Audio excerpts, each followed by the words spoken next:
Hello to you people. Bear with me just a second.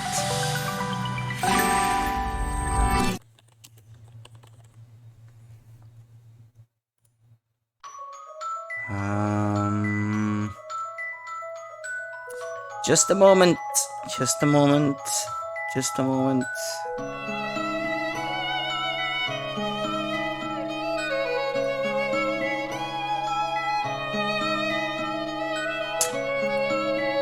Okay, we are live and everything seems to be working as it should.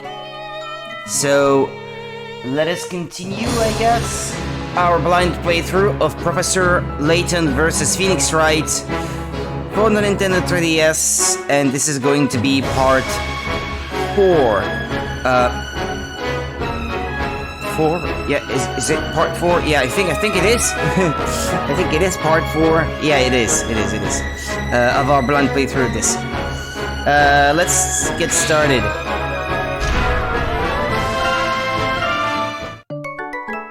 Boom, boom, boom, boom, boom. Okay, let's go through the recap. And so Miss Cantabella stood in court under suspicion of being a witch. Thankfully, a young baker, or should I say a young defense attorney named Mr. Wright, was able to prove her innocence. However, she soon found herself under yet another accusation. Miss Cantabella was believed to be the Great Witch Bezilla. It is imperative we pool our efforts together and assist her in any way possible. Is this going to be another trial section? Or do we act... No, they said in 2 weeks. So I guess it's gonna be more of an investigation section. The Great Witch.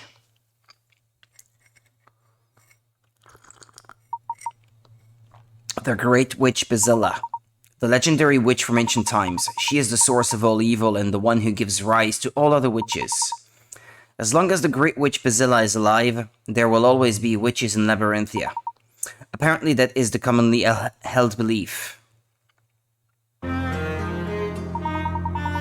Therefore, if Bezilla were to be put to the fire, there would be no further need for these trials. In other words, no Bezilla, no witches, right? But how does all that implicate Espella? By the way, Professor, you seem to know a lot about all this.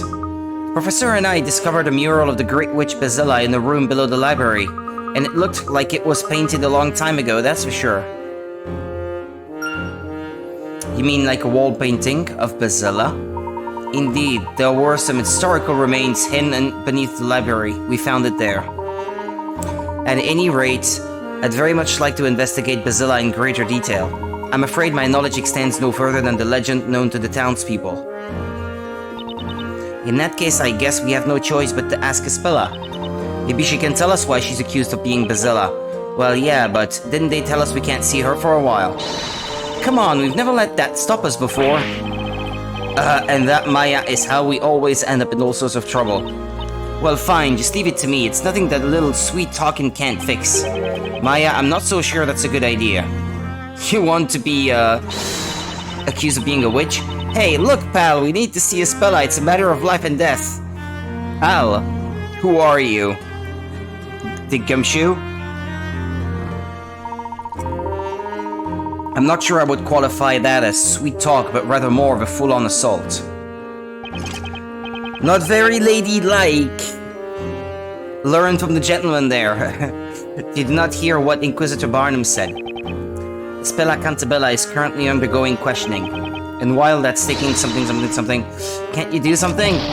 Hey, keep it down, will you? Orders are orders. No matter how many times you ask, the answer will still be no. Now be on your way, will you? Go on, go. Access denied. That much is obvious, Maya. I can't believe Mr. Barnum took Espella into custody just because of that outburst. That reminds me, something Inquisitor Barnum said has been bothering me. It was not I who made the decision. I believe that's how he put it. Yeah, that's right. So in other words, there's someone of higher authority than Inquisitor Barnum, huh? That's it. We'll just go and ask that person instead. But who in Labyrinthia could have more authority than Inquisitor Barnum? Well, I know how to find out. Let's ask around, Luke. Not you again. You don't give up, do you? Like I said before, you cannot see... it's not Espella. There's someone else we'd like to see. That's right, we'd like you to take us to see the person ranked above Inquisitor Barnum. Above Inquisitor Barnum? You're not telling me that you want to see the High Inquisitor. Yeah, so she's that lady from before, I think. So they're called the High Inquisitor then. What's this? Are you seriously suggesting that you don't even know of High Inquisitor Darklaw? So she has the same name in both worlds then.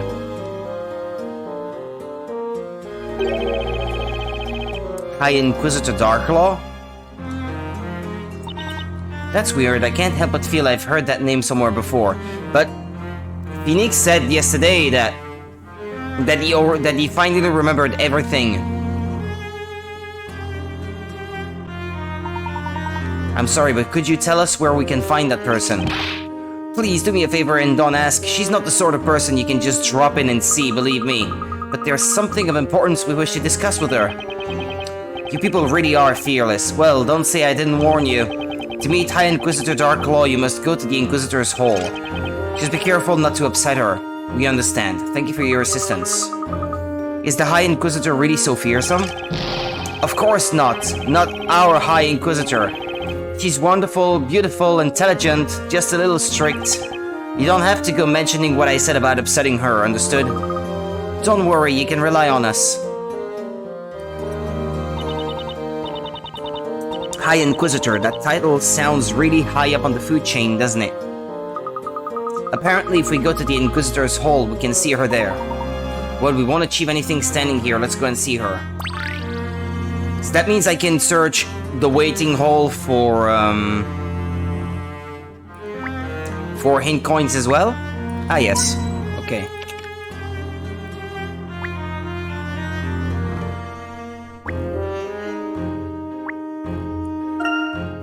So many candles, and yet it's so dark in here. Let's light some more.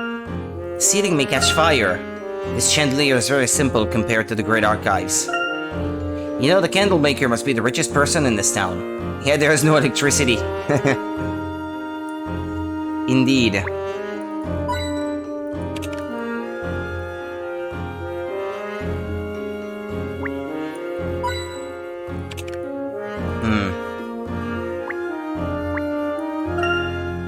An old wooden bench that many woodworms would call home if they could speak. Those awaiting trial sit here, on these uncomfortable worn-out benches. Cheers, I'd rather stand. That bench is bristling with splinters. Maybe this bench is a torture tool? Shall we try it out on you, Nick?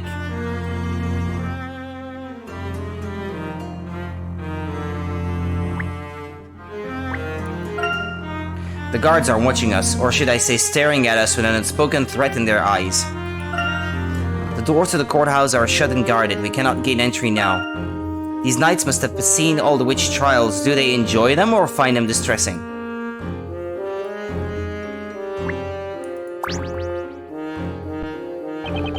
High Inquisitor Darklaw is in the Inquisitor's Hall. Even if you go there, I doubt she'd see you, though. Well, we've met before. Well, there she is.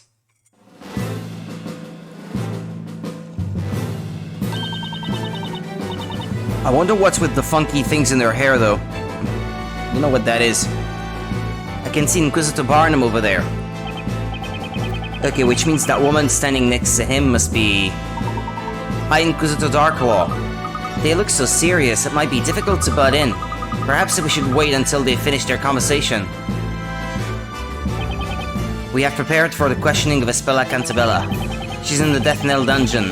That doesn't sound very reassuring. That name. Would you like to see her now? Barnum, I intend to leave the questioning of the girl to you. But if she is indeed the Great Witch, shouldn't the High Inquisitor be there? It is not necessary that I be present, and I have much faith in your abilities. Understood, I will not let you down. I intend to visit the scene of the crime. You take care of things here while I'm away. The scene of the crime, you mean? That's right, it's unlikely there are any clues left though. Anyway, the questioning is yours, Barnum. Yes, milady. It looks like they finished talking. Inquisitor Barnum? Yo, how did you get in here? Sorry, sir, we didn't intend to eavesdrop. Inquisitor Barnum, there's something we'd like to ask you. I've no time right now, you'd best leave. He's gone. Gone to question Espella. It would appear that we have to find what we need to know from the High Inquisitor. Hello?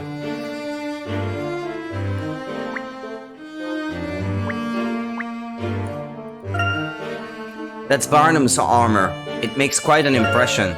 It must be difficult to walk in heavy armor like that, and imagine the heat in summer. The armor and cape are made from the finest materials, far better than what regular knights wear. You found a hint coin. A drawing of someone's scary face. Barnum as a gift for caricatures. Yeah, I was wondering actually who that is. It kind of looks like the High Inquisitor with the things that look almost like cat ears. No?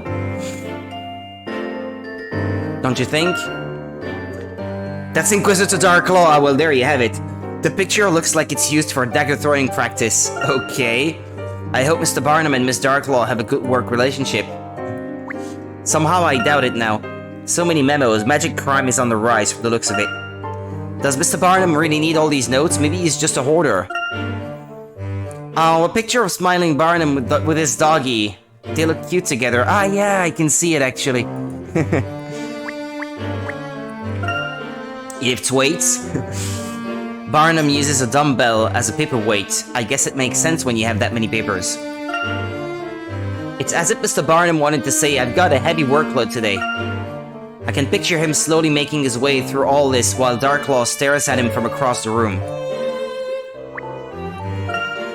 Does Barnum use his own desk to practice swordplay on? It's badly damaged. It's amazing that this desk hasn't collapsed yet. It's full of cracks and bits are chipped off. What a stark contrast with the tidy desk on the other side of the room. It reminds me of my own. All these notes and documents piled up on the desk. The Inquisitors have a lot on their plates, too.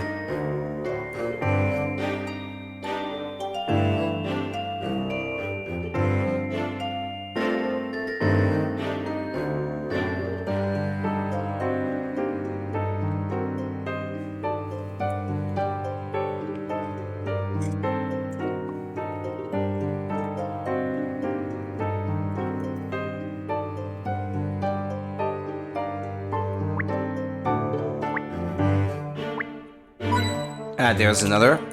I guess that's her desk. Looks more dignified. That's a splendid writing quill. Okay, I thought I was looking at the candelabra.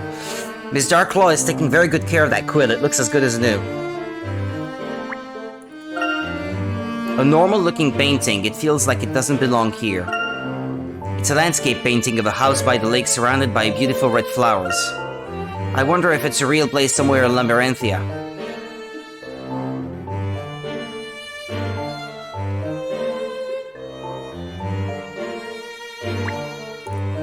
And that would be coin number 3. What a pretty lady, with a ruthless face and a scary sword ready to cut someone's head off.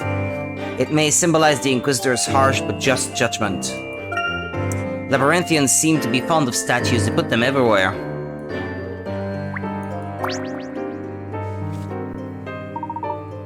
So you are the High Inquisitor?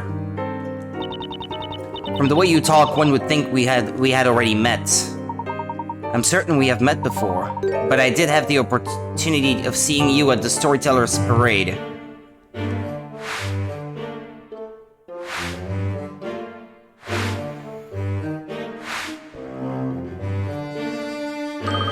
That's right, Professor. During that parade, she was standing right next to the Storyteller.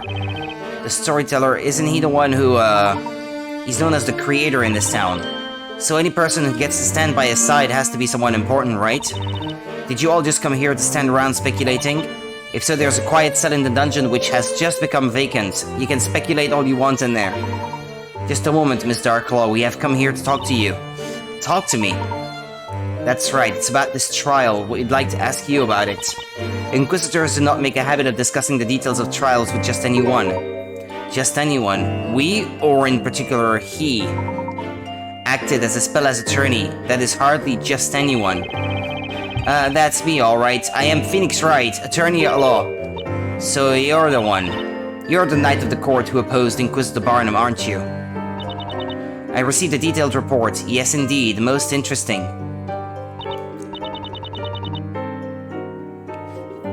So what would you like to know? I should ask Darklaw about... Spella? Spella was proven innocent at the last trial. Despite that, she's now been accused of being Basila, even though there is no decisive evidence to support that claim. Just a moment. Before we discuss that, there is one thing I need to make clear. While it's true that you acted as Aspella's defender in the last trial, that does not necessarily mean to say you will be defending her again. What do you mean? Just because the trial is different, that doesn't change the fact that I'm her attorney. The charge against Aspella Cantabella is of the gravest nature. You mean the charge that she's the Great Witch Basila? What makes you think the accused wants you to defend her again? Does that mean that if Aspella doesn't ask Nick to defend her again, then he can't request to be her defense attorney? Correct. The Great Witch Basila is the source of all of the witches. Her defender could, by their own words, place themselves in great danger. Knowing Aspella's kind nature, I don't think she'd want to subject anyone to that risk. That's why she kept quiet earlier.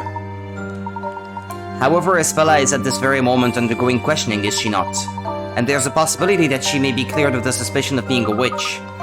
That's right, there can't possibly be evidence of Aspella actually being a witch, so how could anyone prove she is? Just how well do you people something? On what grounds can you say that she's not a witch or that there is no evidence? I'd be glad to have you explain that to me.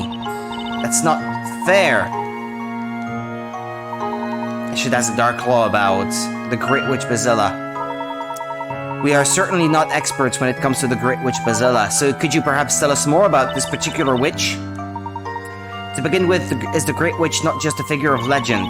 The Great Witch Basila does exist, as that is a fact accepted by all of the townsfolk. I'd say you look like a more likely candidate right now.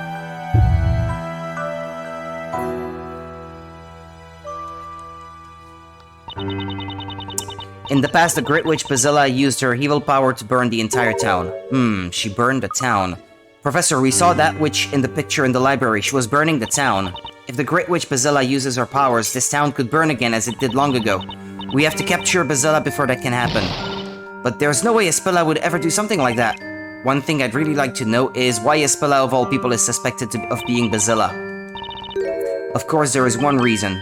One reason? I should ask Darklaw about why Aspella is a suspect. From what you've told us so far, it seems there's something about Aspella that we do not yet know. Excuse me, just checking something.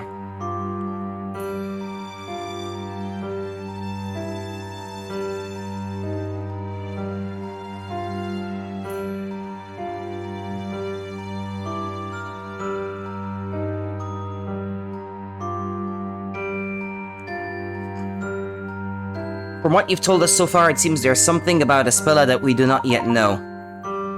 Something which makes the townsfolk and you yourself believe that she is the Great Witch Basila. Could you tell us what that reason is? That's something you will have to investigate. As the High Inquisitor, do you think it would be in my best interests to provide you with that information? Oh, please, if you could just tell us a little more. I don't have to tell you anything. If you really want to know, find out for yourselves. Then at least let us see Aspella. So Inquisitor Barnum is questioning Aspella right now, is that right? Yes, he is, so seeing her tonight would be difficult. Try coming back tomorrow. Tomorrow. Alright, fine. We'll try again tomorrow. That we will. I hope you all realize how this will look to the people of this town when they see you all supporting the person suspected of being the Great Witch Basila. Well, thanks to who do they suspect her? To you! Your court of law! If you can call that the court of law.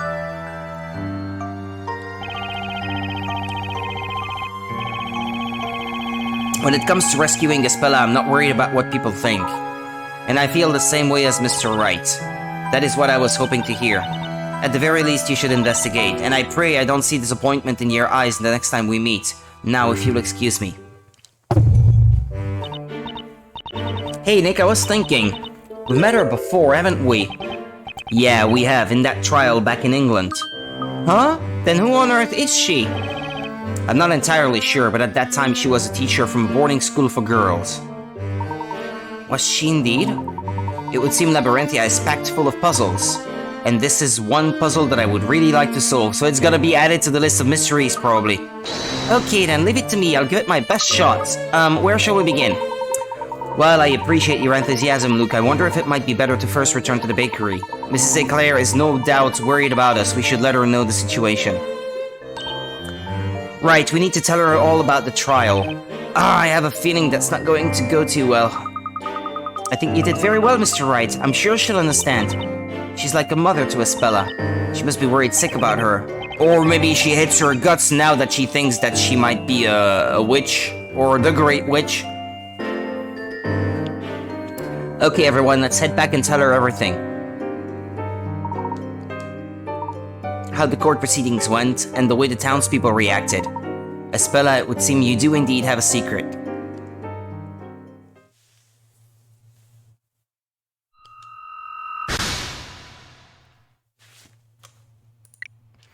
High Inquisitor Darklaw, the manner and speech of the mysterious woman accompanying Inquisitor Barnum allude to her high status. Mr. Wright and Miss Fay seem to have heard of her. Who on earth could she be? Standing alongside the storyteller during the parade indicates her high standing and the power she wields.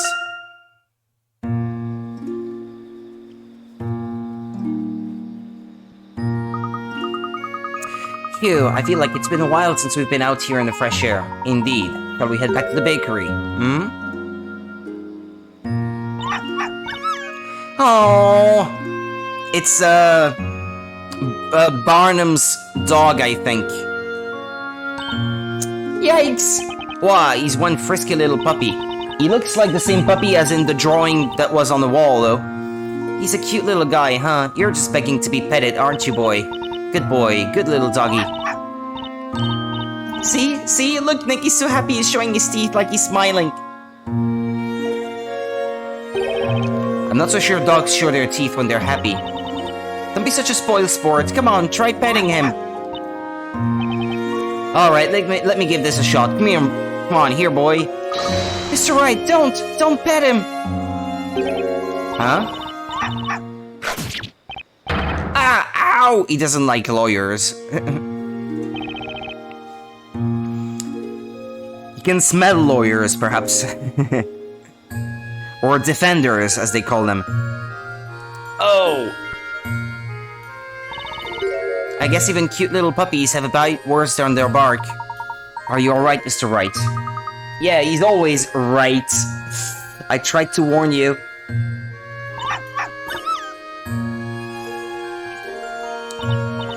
I guess you can't always judge a dog by its looks. He may look cute, but what he was saying wasn't cute at all. What do you mean by what he was saying, Luke? Oh yeah, I forgot. He can understand animals. That's right, Miss Fay. Luke can understand what animals are saying. Wow, that's amazing. It's like magic. Luke, you have magic powers just like the witches do. Don't say that out loud. Given the current circumstances, I'm not so sure that's a good thing. I wish I could talk to animals. I'd love to talk to a puppy, or even to Espella's cat, Eve. That puppy's way of talking reminded me a lot of Inquisitor Barnum. He said something like, I'll only say this once, Sir Blue Knight. I, Constantine, do not permit you to stroke me. Or words to that effect. So the dog's name is Constantine, huh? Perhaps that could have been Inquisitor Barnum's dog. I'm sure of it, he ran off in the direction of the Inquisitor's Hall. Maybe he's going to meet his master. That dog is just like his owner, constantly barking, constantly biting Nick, and constantly adorable. Oh, so Maya, you mean you really believe in my ability? Trust me, Luke, when it comes to people and their special abilities, nothing surprises me. I have a few myself, you know. Okay then, let's get back to the bakery. Come on, Nick, let's go. I guess so. But Maya, you might want to keep your special abilities a secret, because that might be considered witchcraft. Channeling the dead, You know, probably not a good thing to tell people that you can do in this game world. I think I've been bitten enough for one night, by dog and by his owner.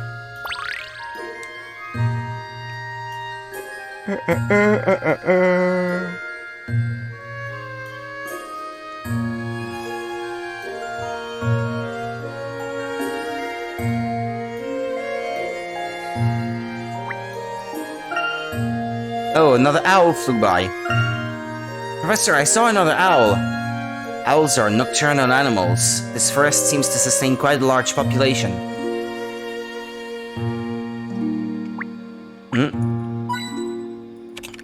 95. The Witch's Court is like a crossbreed of a courthouse and an execution place. I wonder why it was built so far away from the rest of the town. This deep in the forest, no one can hear the screams of burning witches. However magnificent this courthouse looks, the trials that take place inside are an ugly matter.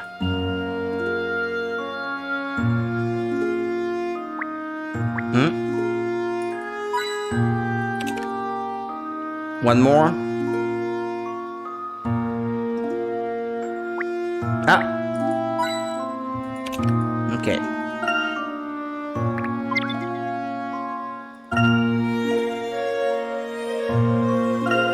No hidden puzzles in here.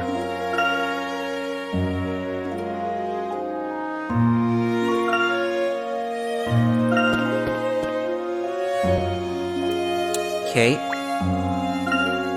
There's a sizable candle inside that can probably last all night. The stone lantern's design is quite to my liking. Who put that here? It totally doesn't match the style of anything else in this town. Pretty, huh? Now try coming here at night on your own. The lone lantern would be a scary sight. The letters on the signpost are so worn out by the elements that it's almost impossible to read it. This way goes to the courthouse, that one to the shopping district, but what about the other one? Let's find out where that path leads some of the time.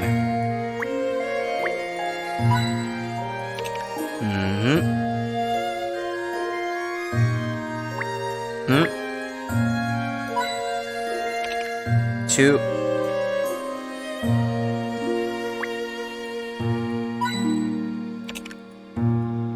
Okay.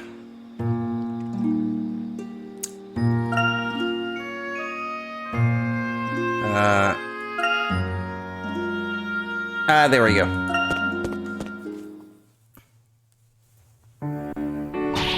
Phoenix, Maya, why are you back so late? Yeah, sorry we're so late, it's just that... Well, we, about Espella. What are you two looking so glum about? I was so surprised, huh? Just how is it that you could do such a brilliant job as a defender? It was wonderful the way you proved Espella innocent. Thank you from the bottom of my heart. Well, she's not out of the woods yet. Not at all. No need to thank me. After all, Espella is still... I know, Phoenix. Oh, were you watching the trial? I certainly was, Maya. There's no reason for you to look so glum. The way you stood up to the Inquisition in all my life, I've never seen anything like it. That outstretched arm, that pointing finger, it was truly a sight to behold, Phoenix. Boss, that's why I'm not at all worried. Huh. Because I believe in you, Phoenix, and I know you'll rescue Espella again. You will rescue her, won't you? I will. I'll be there for her, no matter what, right to the very end. That's a promise now, you hear? Now then, you must both be tired after all you've been through. You must have a good rest, and that means you two gentlemen as well. Oh, do you mean us? Of course. Why, if it hadn't been for you two, Phoenix couldn't have done what he did. Thank you, madam. Perhaps I should bring out another extra-large loaf for our young apprentice here. No, I mean, I'm fine, really, but thanks for the offer. Nick, we have to give it all we've got for the boss's sake. You got that right. It might be difficult to rest after a trial like that, but tonight perhaps we should all try to get a good rest as Mrs. Eclair suggests. I agree, Professor. Tomorrow is a new day after all.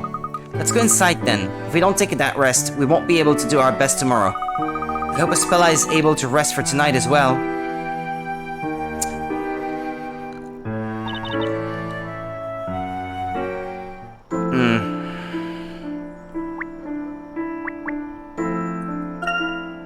Ooh, phosphorescent anglerfish. And that would be octopus over there. It looks belligerent and ready to spray that potential buyer with ink. They've sold out of most of their products today.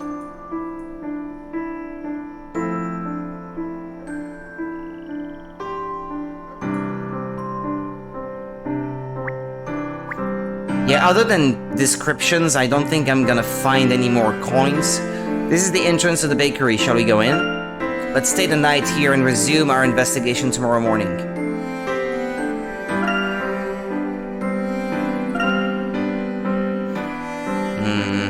I was thinking, actually, it is true that having a black cat is kind of a thing that witches do, so...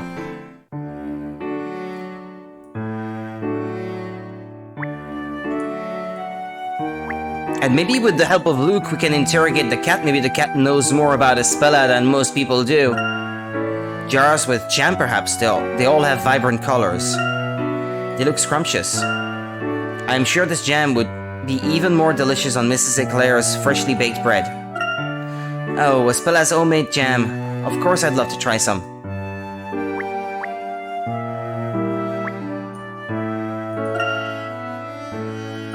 Where is it that I have to go? Here?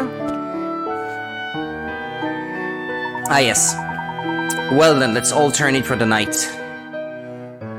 Do they have their own rooms?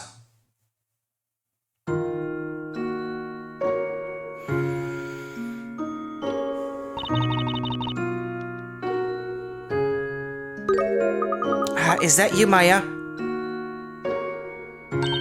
Hey, Luke, what's the matter? Can't sleep? I kind of woke up, but then I guess you did too, right? You're worried about Espella, aren't you? Yeah. After all, you were living here together. She must be like a member of the family. But you and Mr. Wright found yourselves here in Labyrinthia. Just like me and the professor, didn't you?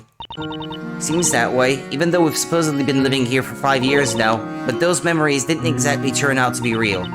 I got no idea how I even had that kind of memory in the first place.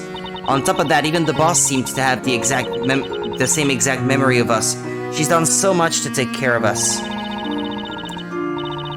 Maybe that's kind of like how the author of a story can just introduce a new character and give them a backstory just like that, just by writing a page about them. Maybe that's how they got those memories. When I think about it, I can't help but feel like we were deceiving her, you know? I don't think you have any reason to feel that way, Maya. It's not your fault that your memories have changed.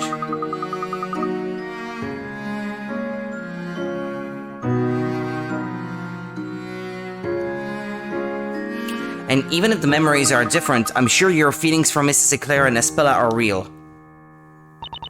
You're so right, Luke. Thanks, Luke. I feel way better now. Not at all, it's nothing. Alright, I'm gonna try real hard and get my beauty sleep. I'll be out faster than you can say goodnight. I'm not so sure beauty is achieved by sleeping, or that sleep is something you can try hard at, but I'm definitely ready to sleep. Maya, did you just say something? Me? I didn't say anything, but I'm sure I heard something. Maybe it was from outside. If you heard it and she didn't, it was an animal, perhaps. I wonder what it was. Let's go and have a look, Luke. The black cat? Hey, isn't that Patty over there? Looks like she's searching for something. Eve? Cooey? Eve? Evie? Goodness me. Where could that cat have gone? She doesn't normally go wandering off at this time of the night. I suppose you're worried about Espella too, aren't you? Espella. I wonder what she's doing right now. Is she crying herself to sleep? Don't worry, Espella. You've got friends here, and we're going to make sure you come home to us safely. And when you do, we'll all sit down and have a nice dinner together. Boss, she's worrying so much about Espella. She looks so sad. She really does. This must be so hard for her. Maya, I've got a great idea. Let's go and find Eve for her. If Eve still isn't back by the time Espella comes home, she'd miss her for sure. And Mrs. Eclair could relax a little too. Luke, you're a little genius. Let's go and find Eve for Espilla and Patty. But I wonder where she could have gone. We'll probably find her quicker if we ask around a bit. Eve is easy to recognize. She looks quite distinctive and has that scarf around her neck. I'm sure someone must have seen her. Correction, you're not just a little genius, you're a super mega huge genius. It's nothing. I mean, I am the professor's apprentice. Let's get this show on the road. How about we start by looking around the town center? Right you are, Maya, but we'd better take care since we'll be in the streets at night. Don't worry though, if anything happens you can rely on me. It's the job of every gentleman to protect the lady.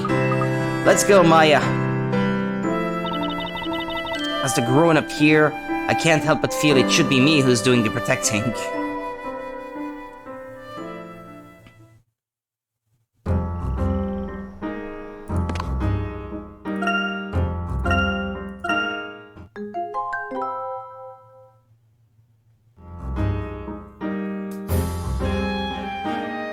So does that mean we're in chapter 3 now?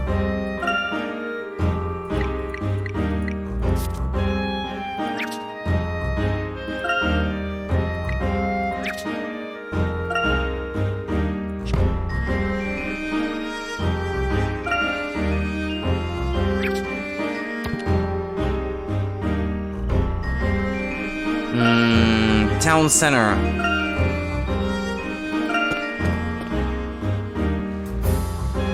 We may come across some puzzles along the way. Wait. Close. A stray cat sleeps here during the day but disappears at night. Maybe it left because it found the ultimate barrel and this one it just doesn't compare anymore. Maya. If it was still here, I could have asked about Eve.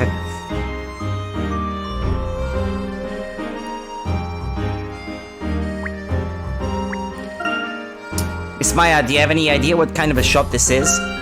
I vaguely remember someone telling me this is where all the bottle enthusiasts gather. Say again, bottle enthusiast? That's weird.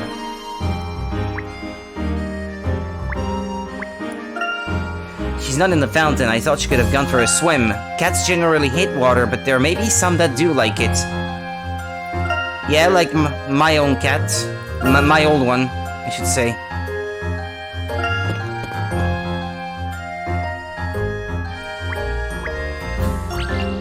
Puzzle time.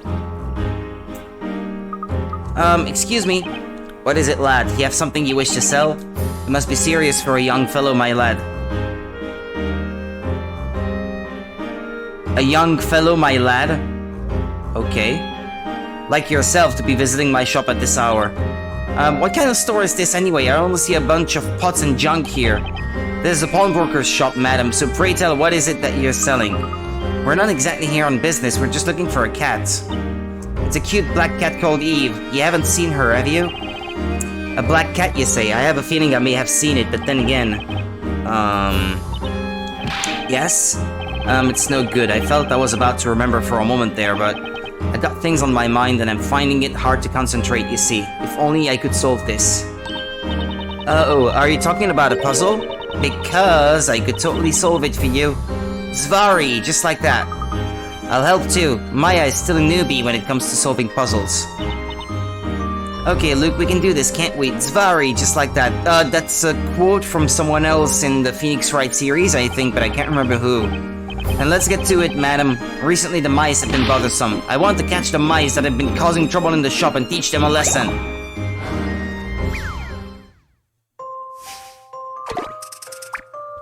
Puzzle 26, Masquerade. 8 mice have been separated into 2 groups. The blue group contains good, honest mice, and the orange group contains devious mice. Look at the example on the upper screen and separate the 8 mice into the correct groups.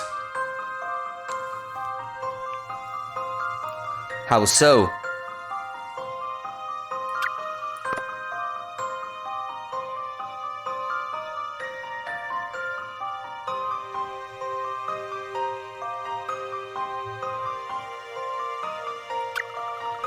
They're an example on the top screen.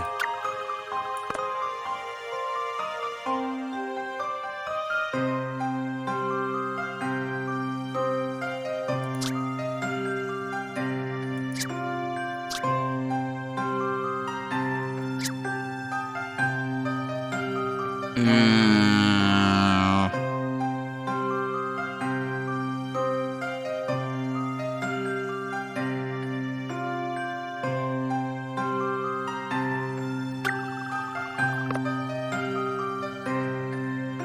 that's a minstrel mouse, I guess. This one is a wizard mouse. Don't know.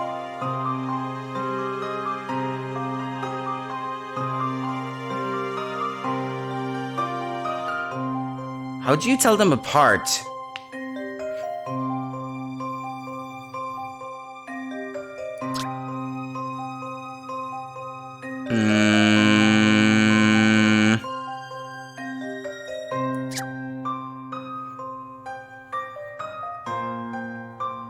Is it something about their tails?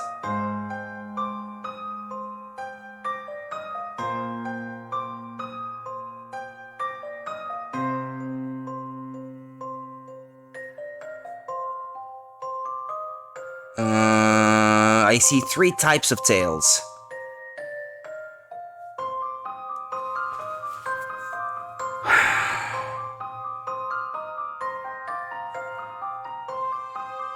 So it's not about the color of their nose. It's not so much about what they're wearing, I suppose.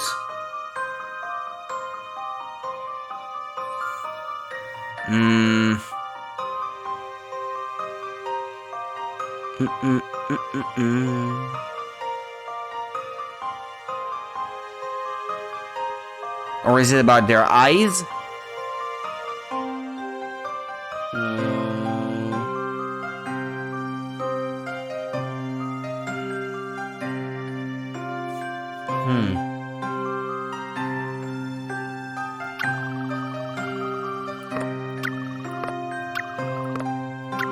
No, they all seem to behave exactly the same when you hold them.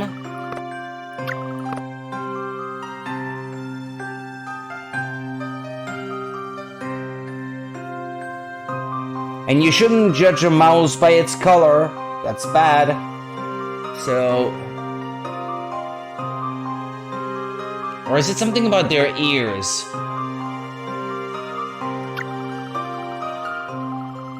Like, these two have a bit of their ear missing. So you'd think they've been in fights before, right?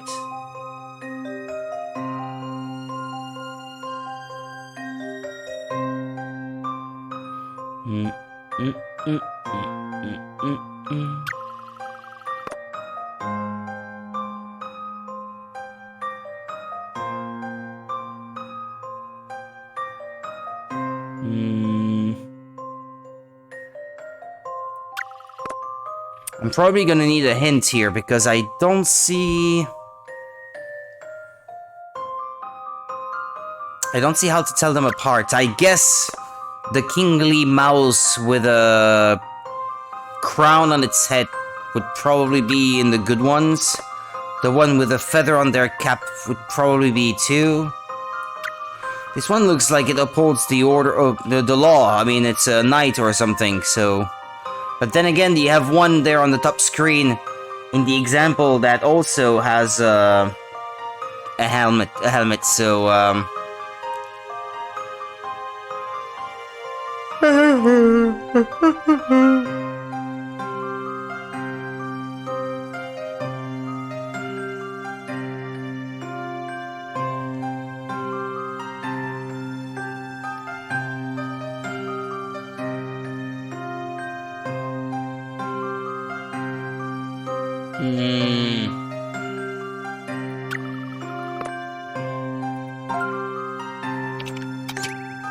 The grey mouse wearing the crown actually belongs in the orange group, okay?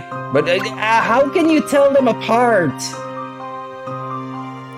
What's the basis for it? They don't give you much to work with. The mouse with the white mustache belongs in the orange group.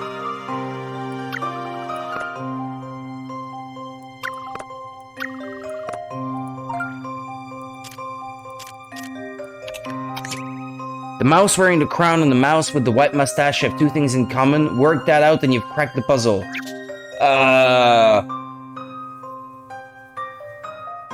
What, their color?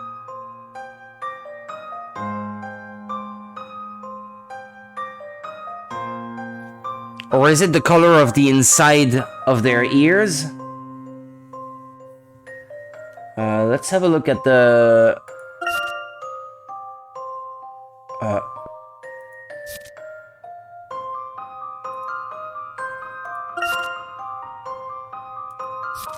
Yeah, that's just how to play the puzzle.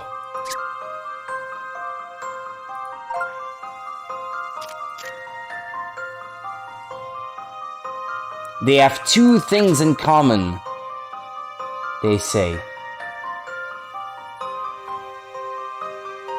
But that's the thing, I've not been able to notice anything in common between them. I mean, in the example.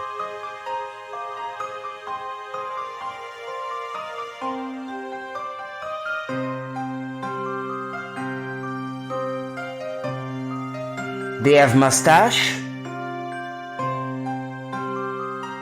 No. I know the one with the feathered cap also has like mustache that show, and the king also does. So no, that's not it.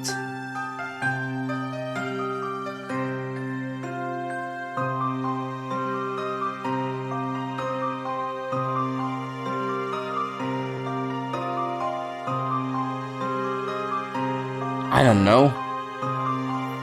I still don't know.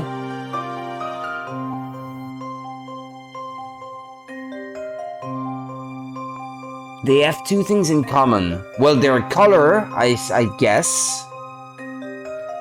is something that they have in common. Even though you shouldn't judge by that, but well, what you gonna do? The tip of their tail points up in the blue group, and in the orange group it always points down. If you look just at the tip, is that it?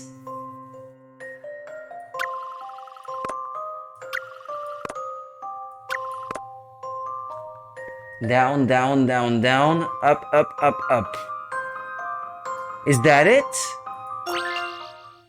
Let's do it, Luke. Ah, okay, I guess that was it. Well, Yes, we did it! but how does that make them good or bad? Nicely done. The mice's clothing and color are not relevant. The telltale sign was the direction of their tails. Okay, well. Random. I was trying to find some actual logic to it, but the logic was pretty moot at the end of it.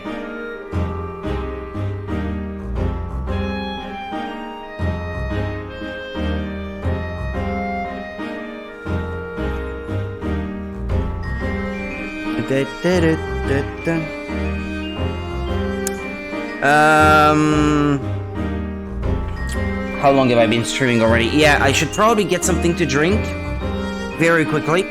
I'll be right back. Be patient.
Alrighty, people. I didn't think you'd solve such a difficult puzzle so easily. I'm quite impressed. Alright, that settles it then. I'm the professor's new apprentice. I think not. The professor has only one apprentice, and that's me. So, do you two want to talk about a cat, or don't you? Of course we do. We'd very much like to hear about that cat. So, Mr. Pawnbroker, what can you tell us? Well, I haven't actually seen the cat, but I'm certainly I'm certain I overheard the minstrel near the fountain singing about a black cat. Near the fountain, got it. Thank you. We'll go and take a look there.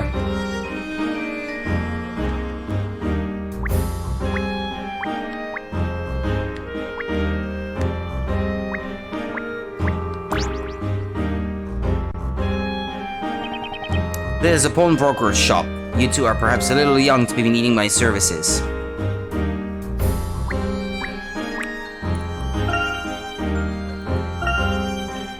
Cats love getting inside narrow spaces like boxes or pots. I guess they feel cozy. Yeah, protected, maybe? I'm not sure. I don't know enough about cats to draw these conclusions.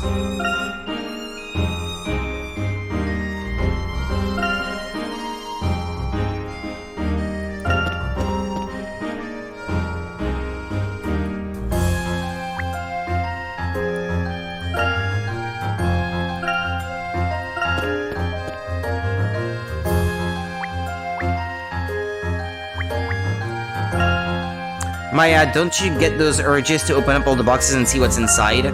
Maybe we could build a cat fort for Eve with these crates and boxes. Now actually I've already forgotten what they said.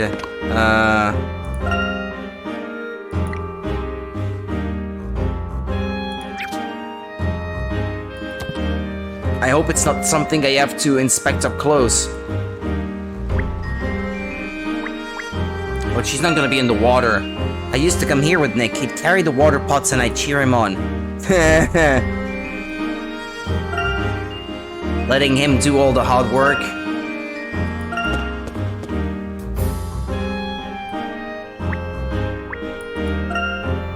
A bell this large can probably be heard throughout the whole town. Do they ever ring it though? Miss Maya, have you heard it? Nope. Maybe it's broken?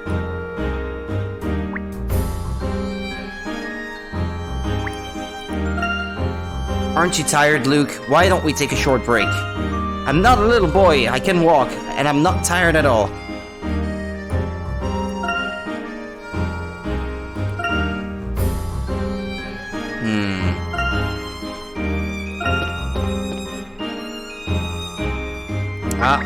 Puzzle time, I bet. Yep. Make way, letters to be delivered. Sorry. Okay, everything seems to be okay. What is it? It's a little late in the evening to be delivering letters, isn't it?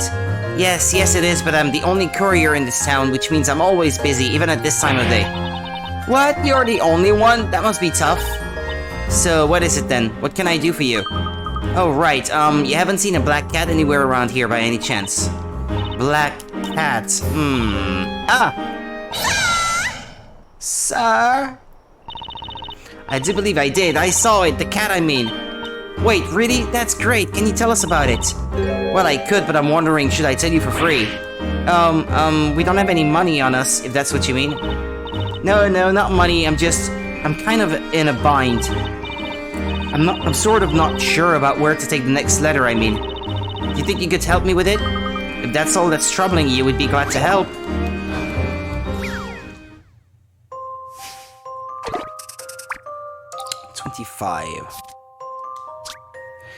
Red and blue letters are scattered all over town, ready to be collected. Constantine's route stipulates that he turn left or right after certain letters. But it seems he's forgotten the route. Help Constantine remember his route around the town so that he collects every single letter. Rearrange the order of the letters in the list to alter the route.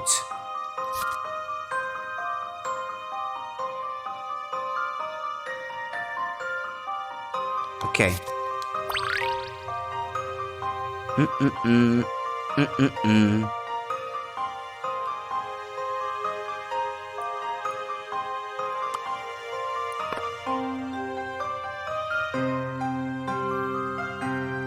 Blue picked up, turn left.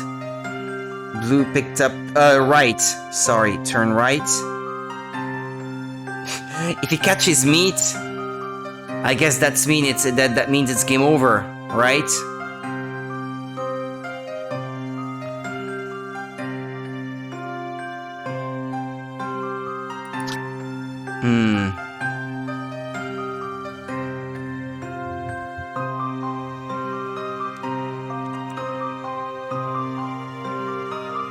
Can he go over one without collecting it?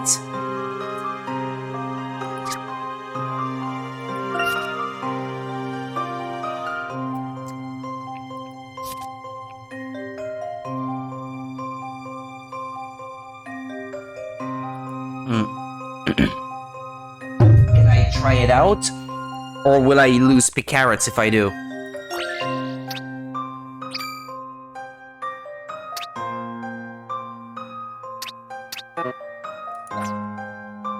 Okay, I don't lose anything, so I can experiment with it. Okay, that's good.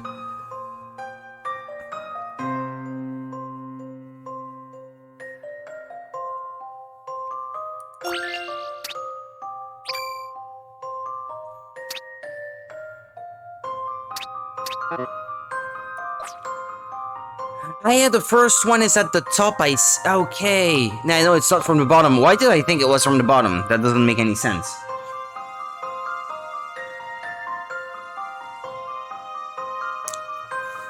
Okay. So basically, you can only turn this amount of times. 8 times. Okay.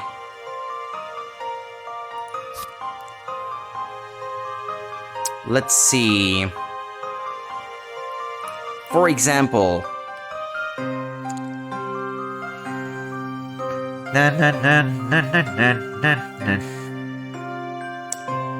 If I turned right here... And then turned right here... but no! He turns left... wait... no, never mind, okay. So blue, it's always turn right. If I want to place one of these...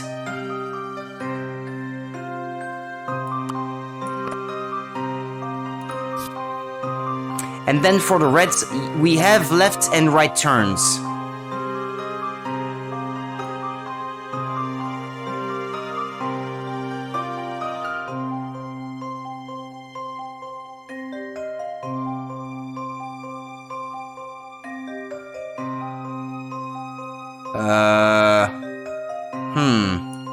Okay, hold on.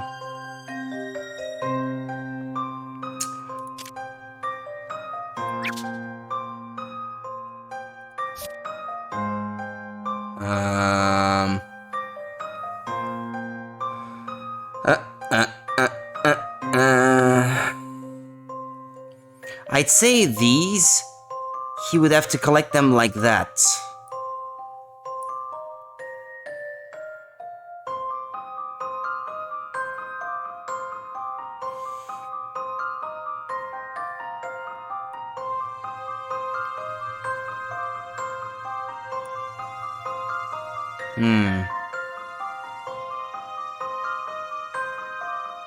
But then I only have 3 turns with blue. Or maybe this is where the path ends.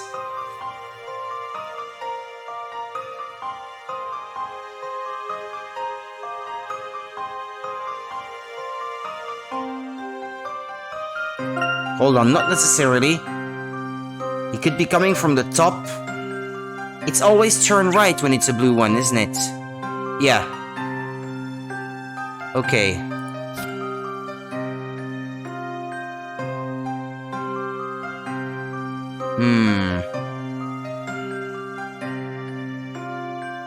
No, that path is not possible because if I tell him to turn...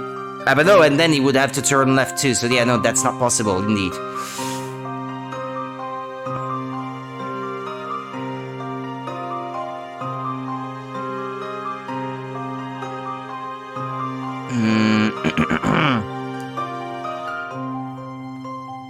Damn it, it's difficult.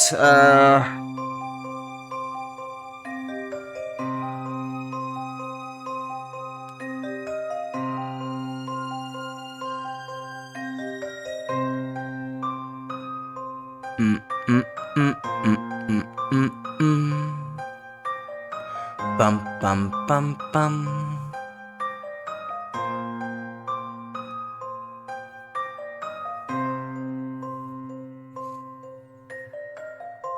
I don't have a particular method for solving this type of puzzle, I'm afraid.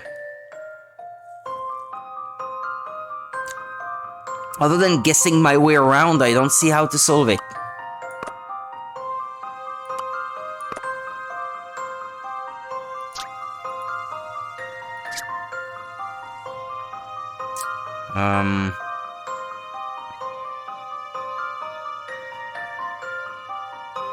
Well, judging from where he starts, he will start moving north anyway. So, he can't, the first one can't be a red turn left. It has to be a blue turn right or a red turn right. Let's assume it's a red turn right, for example. He would turn that way. Then, the next one I want to give him is a blue turn right. So it could only be this. Let's see, hold on.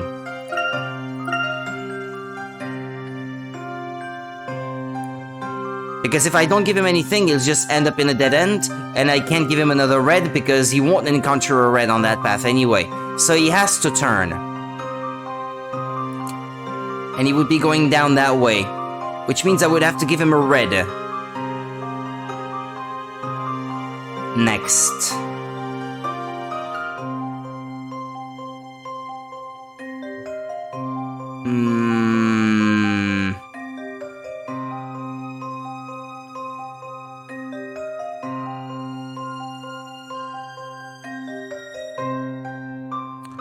Red turn right, blue turn right. If I don't stop him, he'll continue. Another blue turn right is gonna end up in a dead end, so that can't be.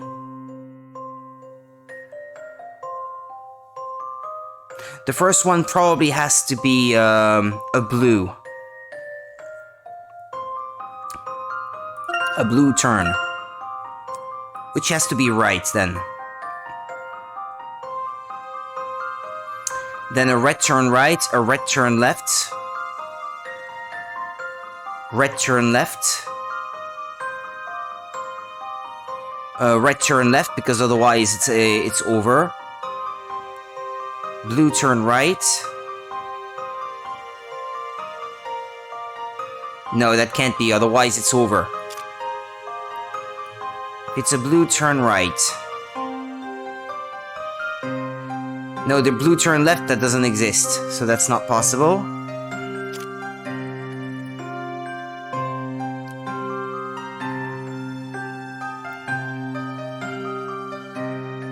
A red turn left, maybe. Blue turn right. Blue turn right. I would have already used up all the blues, though, if I did that. No. Look, I'm just gonna try a few things, because I might have a better chance representing myself these things visually if I do it that way.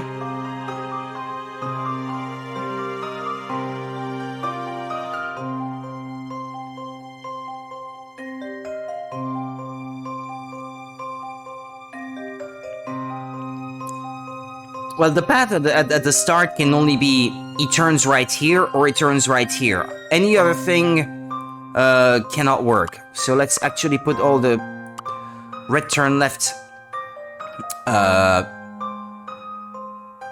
No, yeah, well, the right turn left. Wait a second. Ah, no. Ah. So he had to turn right, left, right. Okay, so that I can't change.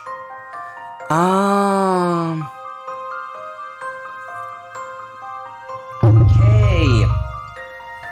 That's what I did not understand. Okay, so the first one is probably a red then. And then he turned right again. At a blue, let's say.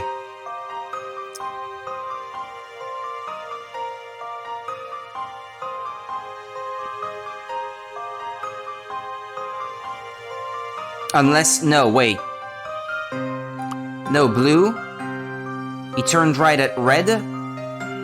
Turned left at red. Turned left at red again.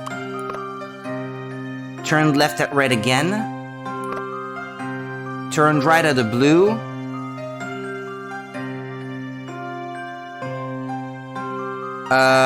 That's not possible. I'll just try it out, but I don't think that's possible.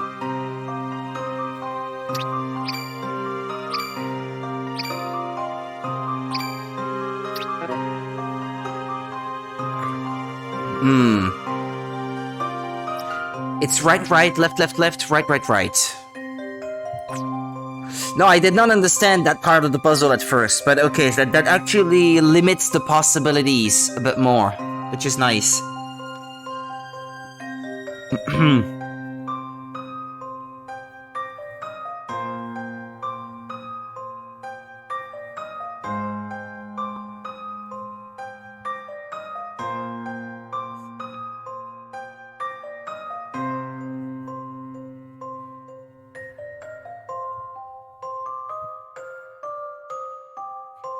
Right, right, left, left, left, right, right, no.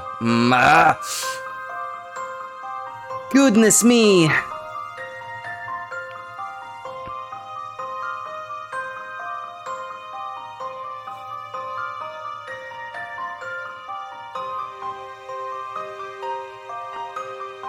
But my initial assumption is right. It will only turn on the first turn either here or here, since it can only be blue or red. He won't be able to turn at this last one. So he can't get all of those on this top row on first try, shall we say. Which probably means that this is the last one. But is there any way that I can... No, it's probably blue then. Because I don't see how this one can be the last one.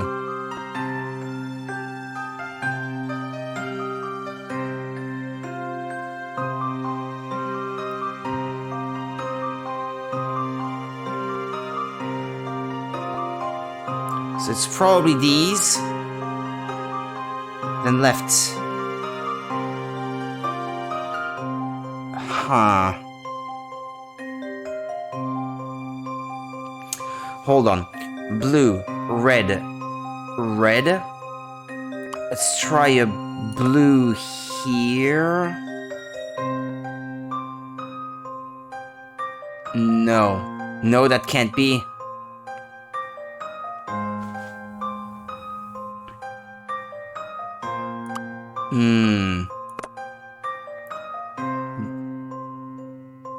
Red, red. Red? Blue, perhaps? Oh, hold on. Blue, red, red. Blue, turn left. Blue, turn left. No.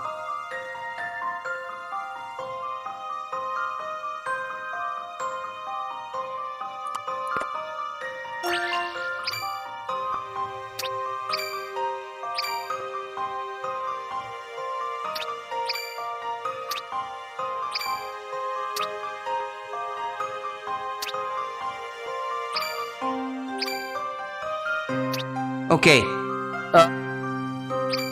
Yeah, okay.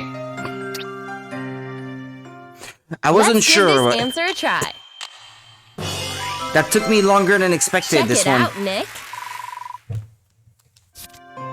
Wonderful, all the letters have been collected and accounted for. Constantine looks quite pleased. Hey, that's amazing! Now I know where to go, thanks! A puzzle like that is a piece of cake. Now then, a promise is a promise. Let me tell you about that cat. Although I didn't actually see it, the cat I mean. I more heard it, or rather about it. The minstrel near the fountain was singing about a black cat. Near the fountain? That's in the town center, isn't it? Right, well, time's ticking.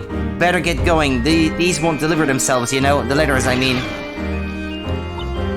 Wow, that's a world-class sprint. Now that's determination. Come on, Luke, put the pedal to the metal. Hey, Maya, wait for me.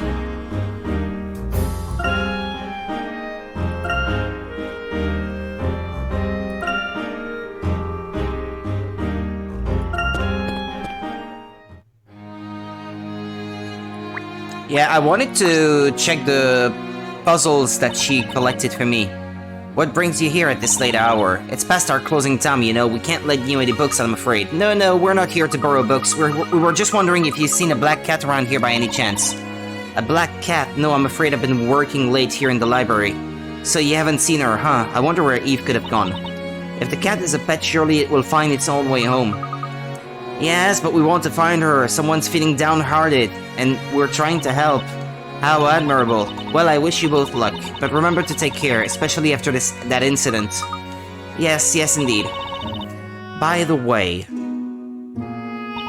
since you're here, why not take a look at a puzzle or two before leaving? That's what I was hoping to do, actually. Baffling bookcase. That might have been a puzzle handed over by her, actually. The books on the shelf are all out of order. When correctly arranged, the book's spines form an illustration. Rearrange the books so that they are correctly lined up. On the top screen, you will find a picture of the books as seen from below. Don't mind the burnt parts, it's still just as helpful.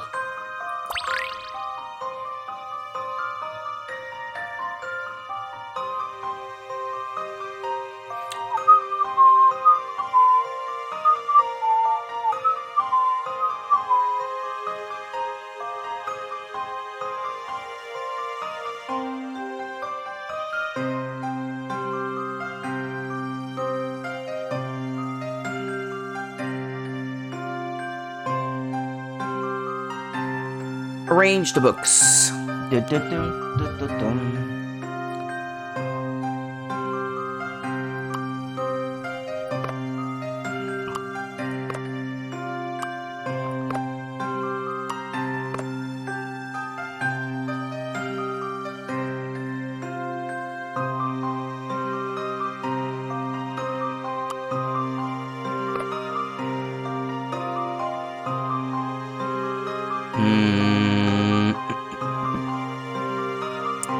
A round spine.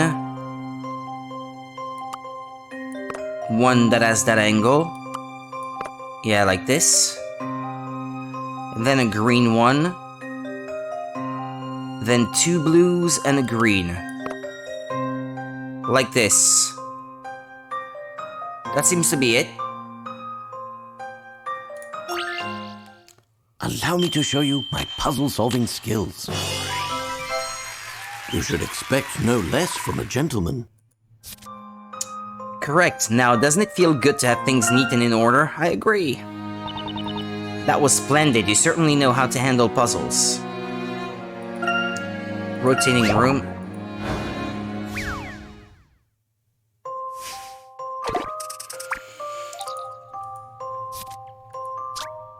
Ghastly figures now haunt the interior of this mysterious mansion, and I have been tasked with riddling its halls of their ilk.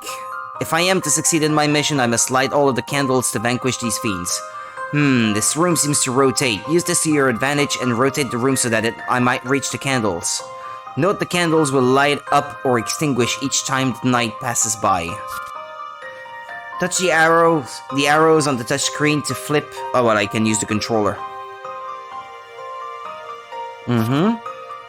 You can light extinguished candles by falling past them. Likewise, lit candles will be extinguished when you fall past them. Light all of the candles.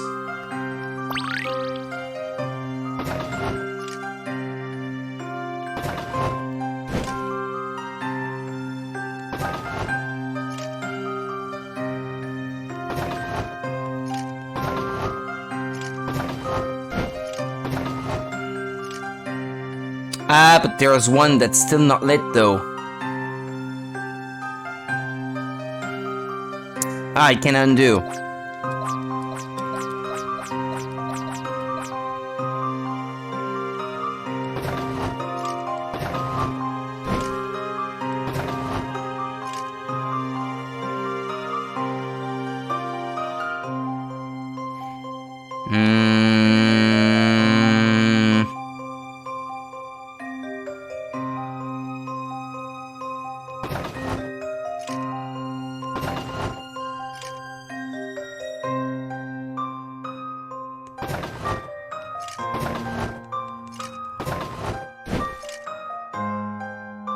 My initial plan is not gonna work. Okay. Undo.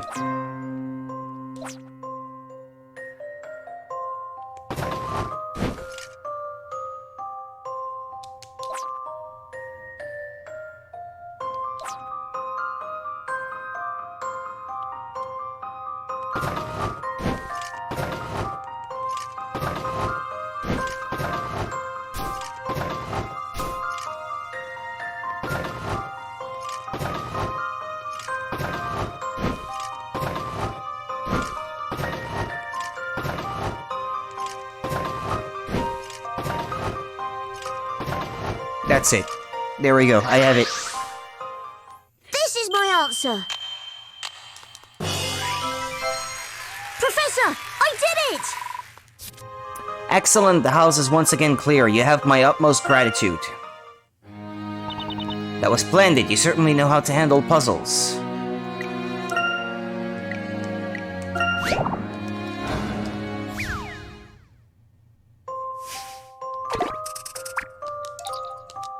Short round ride. Ride the starry road to the other side. The star-filled road is the only way across. Unfortunately, the path is not quite so simple. You can ride on top of the road as well as below it, but which will get you across safely.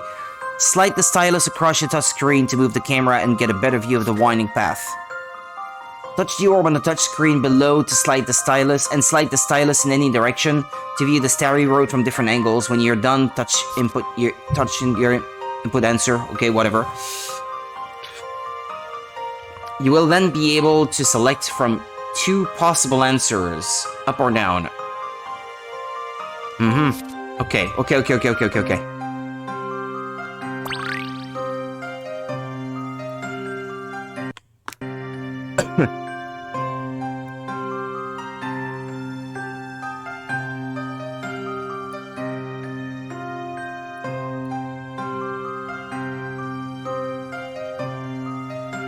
Well, I still can't see very well. I would argue.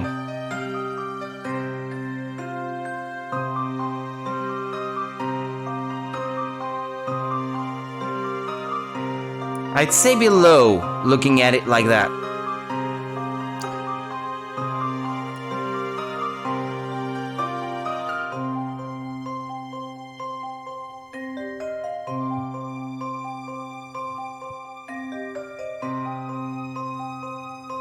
And then again, if I trace the path the other way, I don't seem to be able to make it. If I had stereoscopic 3D, I could get a better grasp of the thing, but not as it is right now, I'm afraid. And I can't rotate the camera any further than this. Or I guess, no, you can use the control stick as well.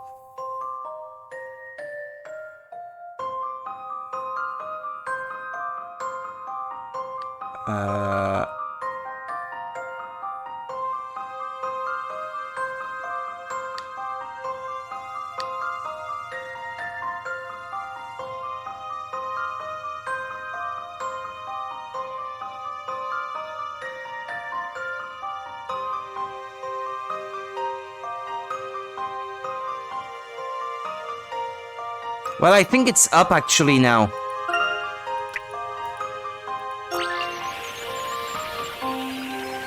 Yes, so far so good, I'd say. Okay, good. This is my answer. There were only 2 possible answers, I guess. Do the next one too? Success, you surfed the stars to safety. That's quite a mouthful, this one. That was splendid. You certainly know how to handle puzzles. Anytime you feel like solving puzzles, just drop by and let me know.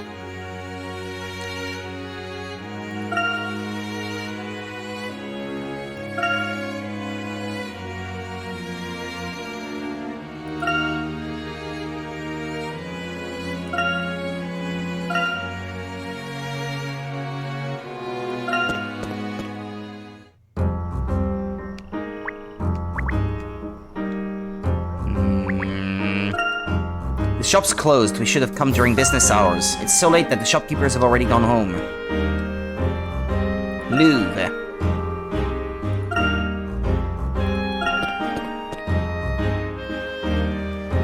There he is. Good evening, sir. There's something we'd like to ask you. What's the matter? You're a bit quiet this evening, aren't you? He's sleeping. No? I wonder what's up. A sore throat, maybe? C'est la vie, c'est la vie. C'est la vie? I have no choice but to retire, c'est la vie. Yikes! Alas, now a rival has up and appeared, so how can I sing when I'm so afeared? A simple bard just cannot compete with a rival that strong, he cannot be beat. Please calm down, what do you mean? Oh, that bard with a parrot on his shoulder, wrapped in colors, he couldn't be bolder. When he sings, it is with such grace, he draws the eyes of all in the place. This bardly bard named Bardley, no bird sits on his shoulder, dressed so drably he can hardly compete with the bard who is bolder. It would seem some amazing new rival has appeared. Woe is me. Well, for starters, you can try perking up a little. Perking up? I need some color to cheer up my day. I need some color to replace the gray. You need color? For example, bright colors such as these.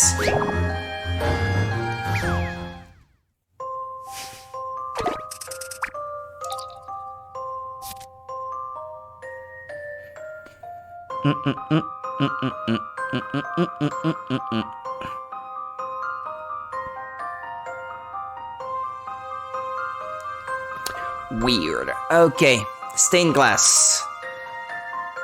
The stained glass window above has been beautifully painted using 4 bright colors. Paint a similar stained glass window so that each neighboring color is different. Think carefully of where each color should go. Yeah, okay, I think I get it.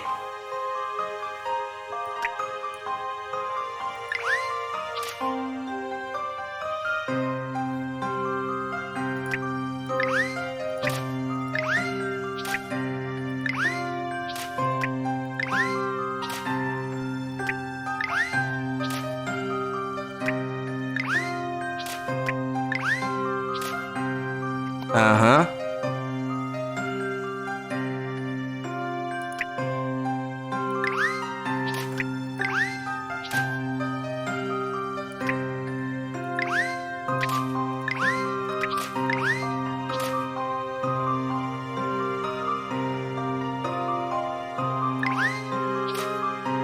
How does that look? Ah, good. See what you think of this. Professor, I did it!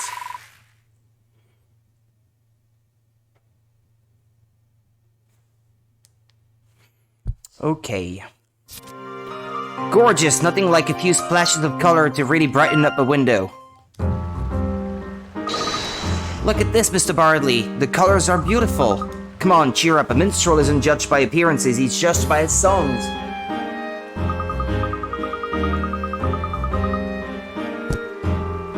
Excuse me. Just noticing there's a problem with my lights on the ceiling. Anyway, I'm certain that there are many people who love to hear your songs, Mr. Bardley. Absolutely, I for one would love to hear more of your songs. Really? Yes, really. Really, truly. Yes, truly, really.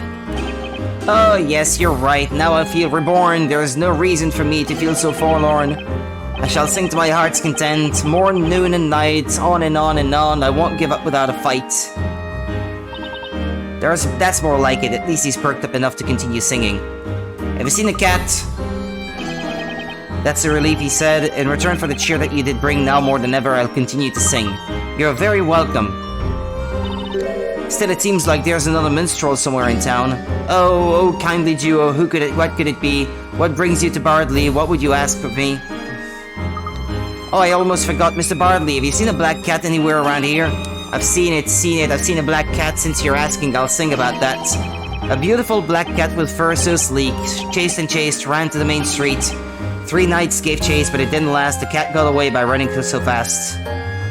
Gotta go fast. That's it, Luke. Eve must have gone to the main street. Come on, Maya, let's go that way.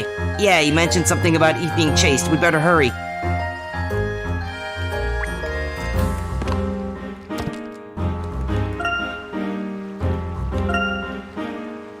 The main street.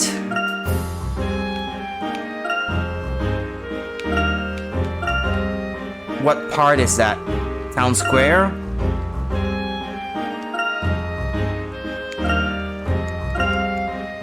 Oh, that's the woods? In front of the bakery? No.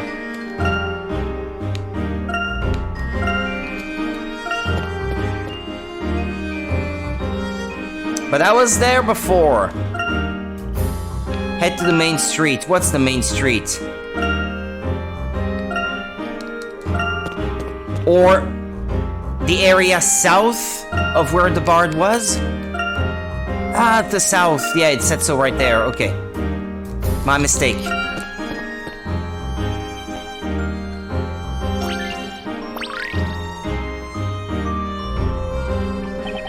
If we don't hurry up and find that cat, it'll get away from us. Come on, give me a break. Just how long do you intend to chase after a cat?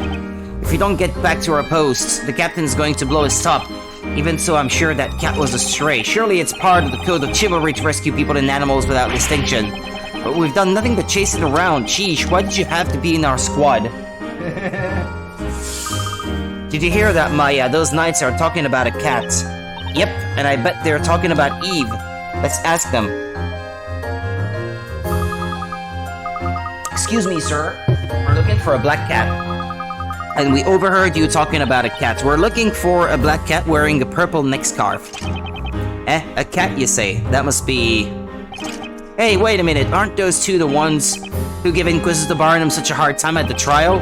Haha, these are the ones, alright. They were with that defender. What business could you possibly have with us? Be off with you, or feel our wrath. I know nothing of this cat you seek. But I heard you. You were talking about chasing a cat. Yeah, I heard you too. You were worried about her escaping. Even so, I don't know what I don't know and can't tell what I can't tell. Come on, just tell us. We need to find her. You can ask as much as you like. But we know nothing, saw nothing, heard nothing.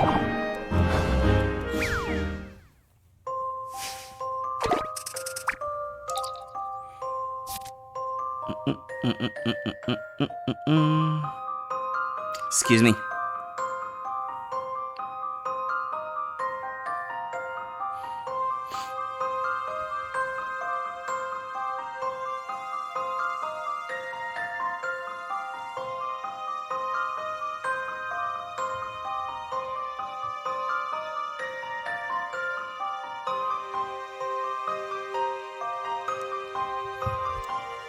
Okay. An evening stroll. Three disgruntled knights claim to have seen Eve wander by down the street. Sadly, they are not very cooperative and have supplied a rather dubious set of clues. Use the map and the knight's clues to trace Eve's path through the town, starting at S and ending at the cat icon. Touch the S icon and slide the stylus to draw a path on the touchscreen below. If you wish to erase the path, simply slide the stylus backwards and your path will disappear, okay? You cannot pass the same spot more than once.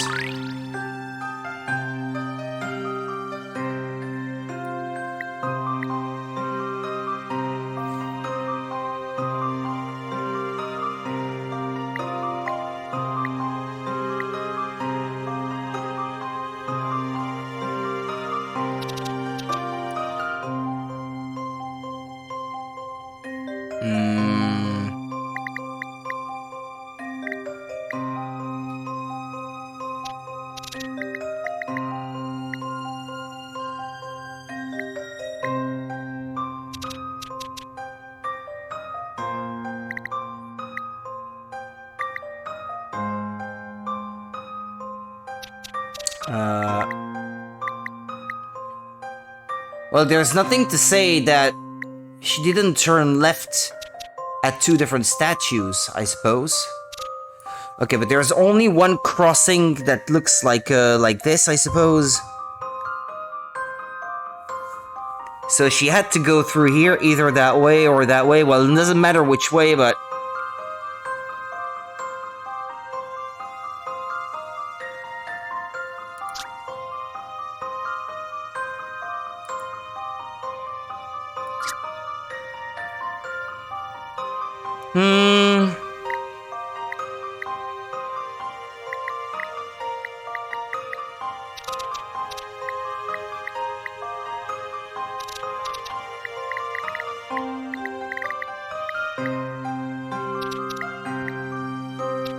Oh, yeah.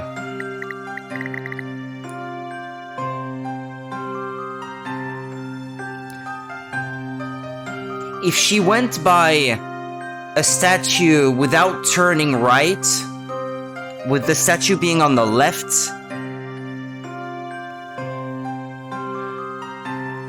then she had to go to have gone in front of the... Well, it could be any of those three, I guess, but in that direction with the statue on her left. I don't know, like that perhaps? That would fit the 3 clues. Oh yeah, the statues... Oh, but no, never mind. All of the statues are flanked by 2 trees anyway.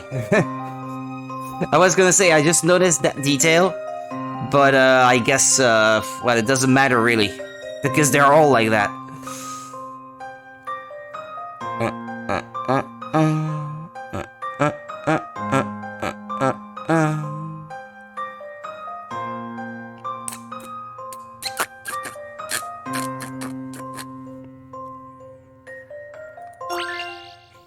Let's do it, Miss Moya.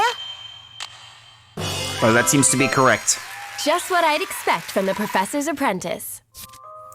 Catastic. It looks as if Eve took a little stroll down to the center of town. Follow after her. Seen nothing, heard nothing, know nothing, and we're not going to tell.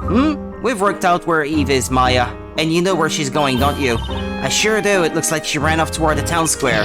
No, we didn't even tell you. How did you work it out? Did you read our minds? No, the answer was in the puzzle. Say, shouldn't you be getting back before your captain goes ballistic? Touché! We're close to finding Eve, Luke. Right, let's go and find her before she goes running off somewhere else. Yeah.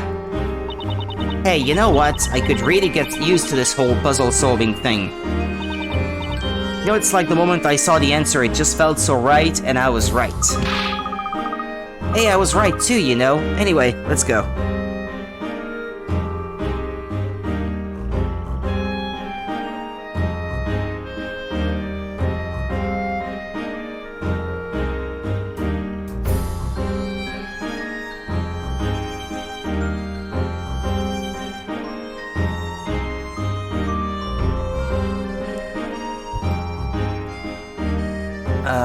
Let's go. Okay.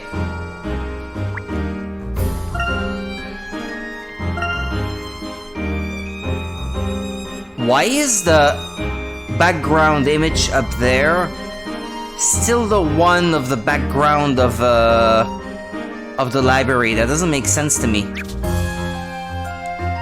Is it the same? Well, I guess... Hold on. Yeah, it stays that way. I don't know why. Excuse me, there's something that annoys me.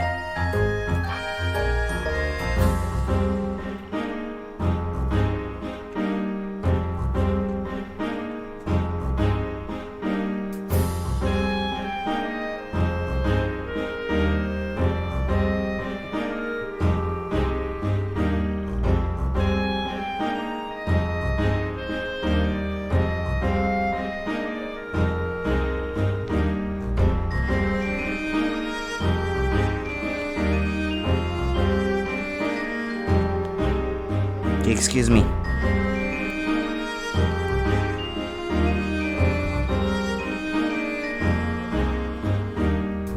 Town center.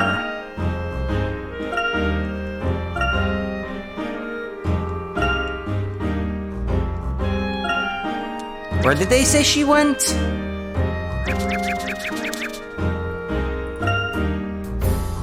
Hold on, it will tell me once I open up this. The town square, okay. Let's pick up the pace. Ah, town square, yeah, I know where that is. It's over that way.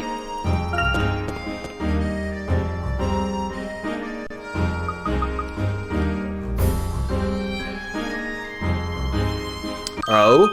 It's you. Hi, Inquisitor Darklaw. Oh, if it isn't you too, isn't it a bit late for you to be out here strolling around?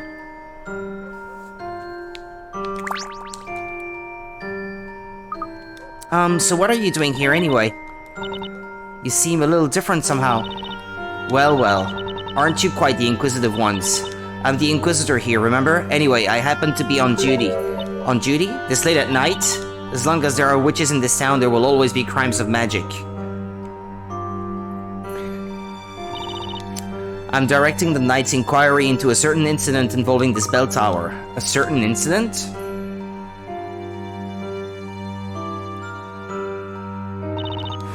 Three months ago, an alchemist residing not far from here was murdered. Naturally, it was at the hand of a witch. Did you say an alchemist?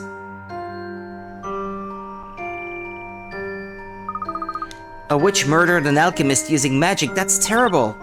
Indeed, it was a dreadful incident, and it is the only case to remain unsolved.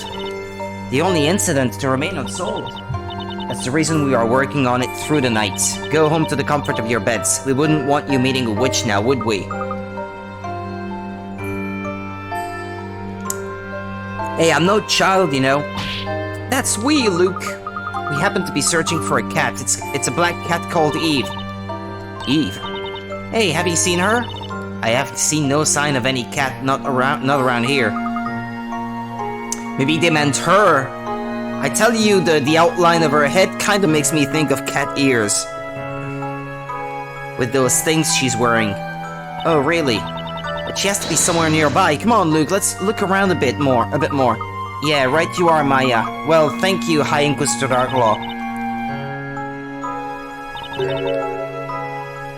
Maya Fey. Yes, what is it? Wait, that's weird. I don't remember telling you my name. There are witches in the most unlikely of places. You must remain vigilant. What did she mean by that? Hey, Maya, over here. I found Eve. What's the matter? Come on. Yeah, okay, I'm coming.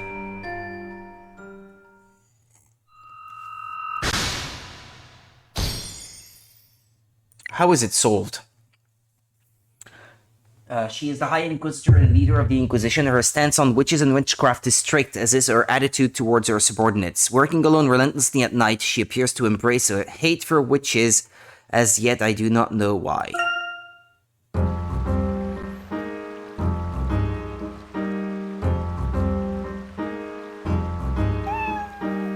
What did she say, Luke? Eve, we found you, finally! I'm so glad you're safe. Espella would be so upset if anything happened to you. She sure would, Luke. She said that Eve is a real friend. Hopefully the boss will feel better too when we get Eve back home. Sure she will. Come on then, let's go back to the bakery. Translate, Luke. What did she say?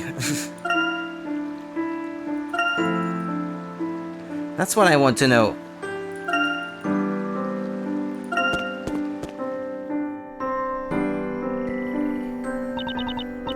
That took us longer than I thought it would. I wonder if everyone's asleep. It's getting close to daybreak. We should enter quietly and try not to wake anyone.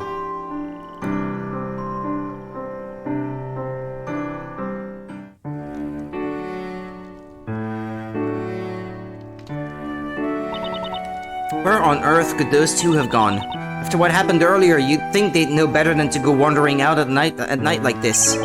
It's getting bright out. It's getting bright out already. I'm starting to worry that they came across a witch. If they don't show up soon, I suggest we all go looking for them. After a trial like that, it makes me wonder where they get their energy from.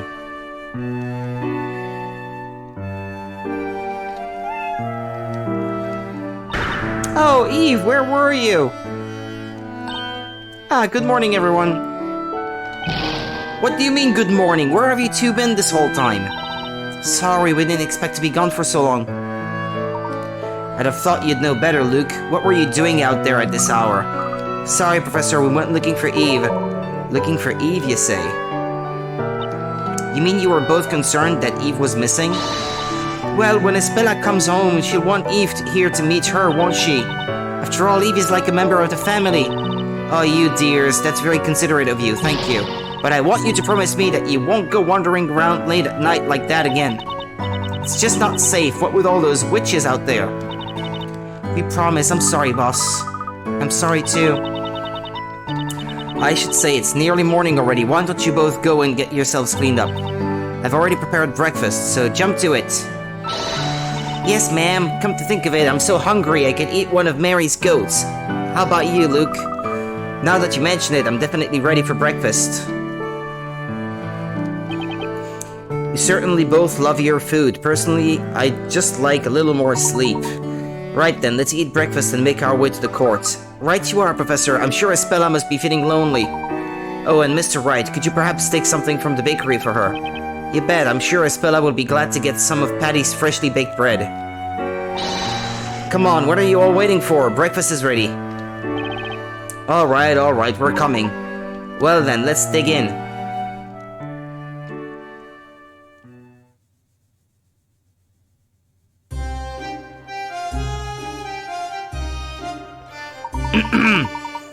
As it seems, we're all ready to go. Shall we make our way to the court? So does everyone remember how to get there? Sure, we just head east from here, and it's on the other side of the forest, isn't it? Boy, Espella must be feeling so sad and lonely. Let's get a move on. Let's go. Puzzle time. Welcome, welcome. How about some fresh goat's milk from a freshly milked goat? Well, I'll be if it isn't you lot. What a coincidence seeing you here. Hey, Miss Mary, I thought you were selling milk on the outskirts of the market. That's right, I do, but not everyone can get to the market to buy their milk, child. That's why Snowy and I sometimes set up a stall in town like this. It must be hard having to do it right after the trial like this. We have to deliver the milk while it's still fresh, you see. There's no way we can go taking a break. Not only that, but we hardly feel like resting, not after all that excitement. We've never experienced a trial like that. Who would have thought that sweet flower seller Kira would turn out to be a witch? Such an innocent face, too. You'd never believe she could have done it. Don't you think so, my little snowy kins? At any rate, it was a real shock seeing an execution by fire. Maybe so, but on the other hand, it couldn't be helped. After all, she was a witch. You could also have not burned her. Anyway, at times like this, a little puzzle can help to clear the air. Isn't that right, my little fluffy dumpling?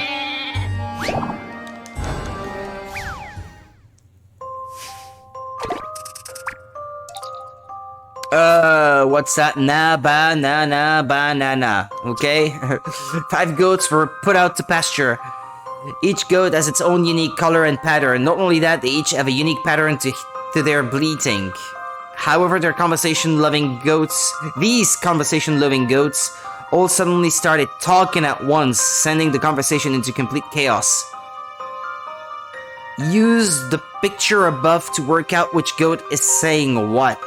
Also pay attention to each goat's color and pattern.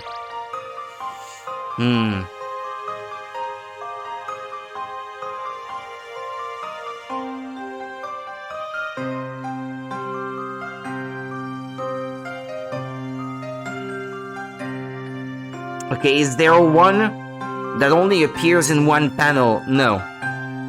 Gray one appears in 3.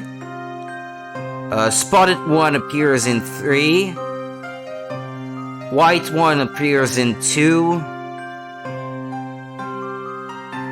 Black one appears in 2. Yeah, and then there's the brown one, which also appears in only 2. I'd say the brown one is probably the one that says banana. No? Hold on. Or the white one.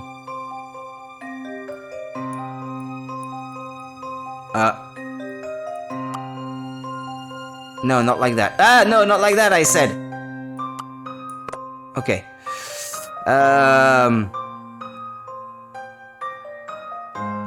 But it only appears in the 2 where the white one is. So that's one that we probably have already figured out.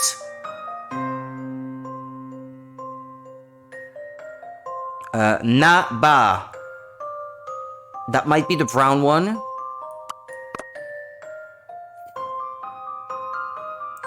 And then the spotted one probably says ba, ba, na.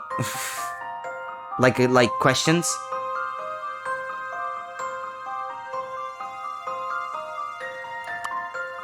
Yeah.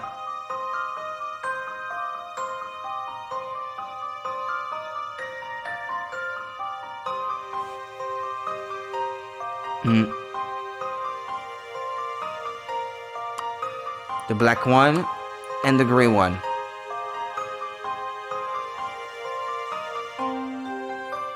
I'd say this is right. Maya the Magnificent strikes again.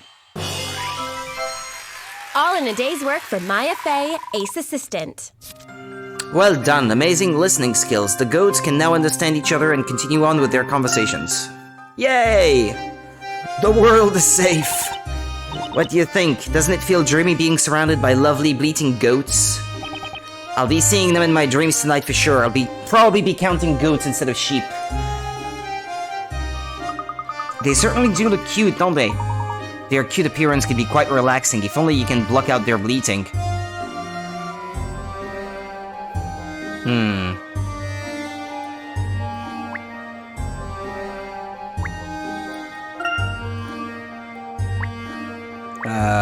Move.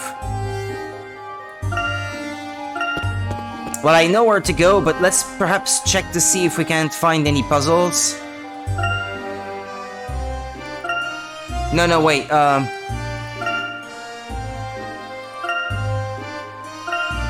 pay attention to see if it says something about hidden puzzles, too.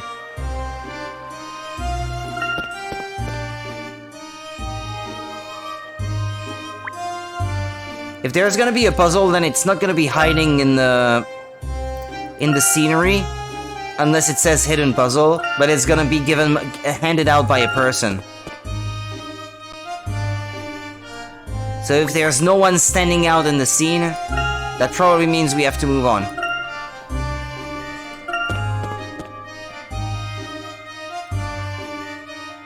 Okay.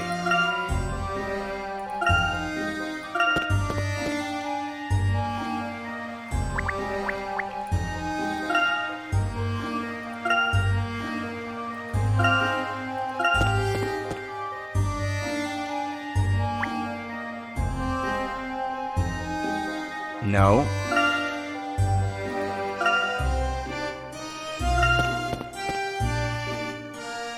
In front of this place.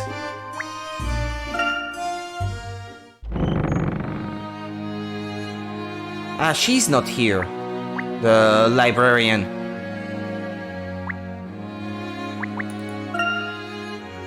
Unless she's in the back? Here? No. Okay.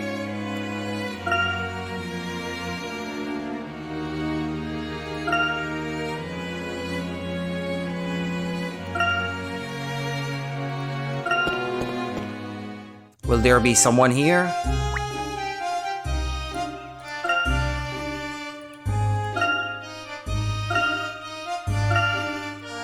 Okay.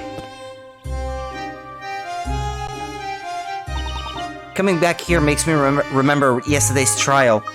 Stella is still being held somewhere inside the building. Yeah, and it's up to us to get her out as soon as we can. The first thing we should do is make sure we're allowed to see her. You there, yes you! Uh-oh, there's nothing like a confrontation first thing in the morning to keep you on your toes. We're here to visit our client. It's not you we're interested in, it's Dark Cat over there. He's to come with us immediately. Who, sir? Me, sir? Yes, sir, you, sir. What have you done this time? Professor, did you do something? I wonder what it could be. Luke, do you have any idea? Professor! Don't play innocent with us. The order came from the storyteller himself. You have been personally summoned to the audience room to see the storyteller. The audience room? Meeting the storyteller in person is the highest honor that can be bestowed upon a person, so that might not be such a bad thing then. There's no one in all of Labyrinthia who wouldn't be proud to meet him. That goes for us knights too, although such an honor is almost unheard of. Nevertheless, those were the orders. To have Herschel Layton make his way to the audience room. Very well, and in this audience room, the storyteller will be waiting to see me, is that correct? What? Why does the storyteller want to see you, Professor? Yeah, what's going on here anyway? Would it be possible to go there after having seen Miss Cantabella? The storyteller's order is of the absolute highest priority. Nothing can take precedence, or something. But... not only that, but in any event, you are not permitted to see the accused. Why would that be? Permission to see the accused is restricted to Defender Wright and his assistant. Those are the orders. What do you make of that, Professor? Make of it what you will. Orders are orders. Very well, let's go and meet their storyteller. That's more like it. Professor, are you really planning on meeting with the storyteller? It might be a trap. While I do sense the potential for a scheme here, I'd be foolish to pass up the opportunity to meet with this town's creator. There are rather too many things that I would like to ask him. I see. If the professor is going, then I'm going too. After all, I am the professor's apprentice. Be careful, Luke. I'm sure you'll be just fine as long as you stay with the professor. I will, and please give Espella her best. Oh, and Maya? Could you give Espella the bread from Mrs. Eclair? Sure thing, Luke. Well, if you finally finish talking, I would suggest wasting no more time. You'll find the audience room beyond the guard post, east of the Great Archive. And Defender, you should see the accused. Well, it would seem we must go our separate ways for the time being. Yeah, it looks like it. Well, take care, Professor. And you, Mr. Wright. I wish you both luck.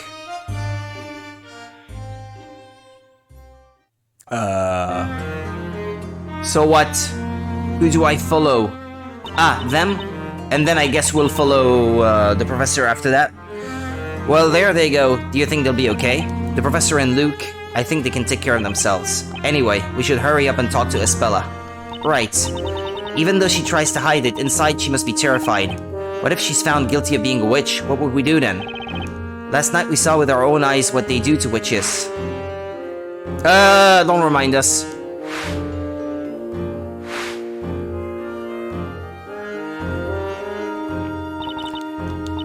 It's not right. Any world where things like that are allowed to happen isn't right.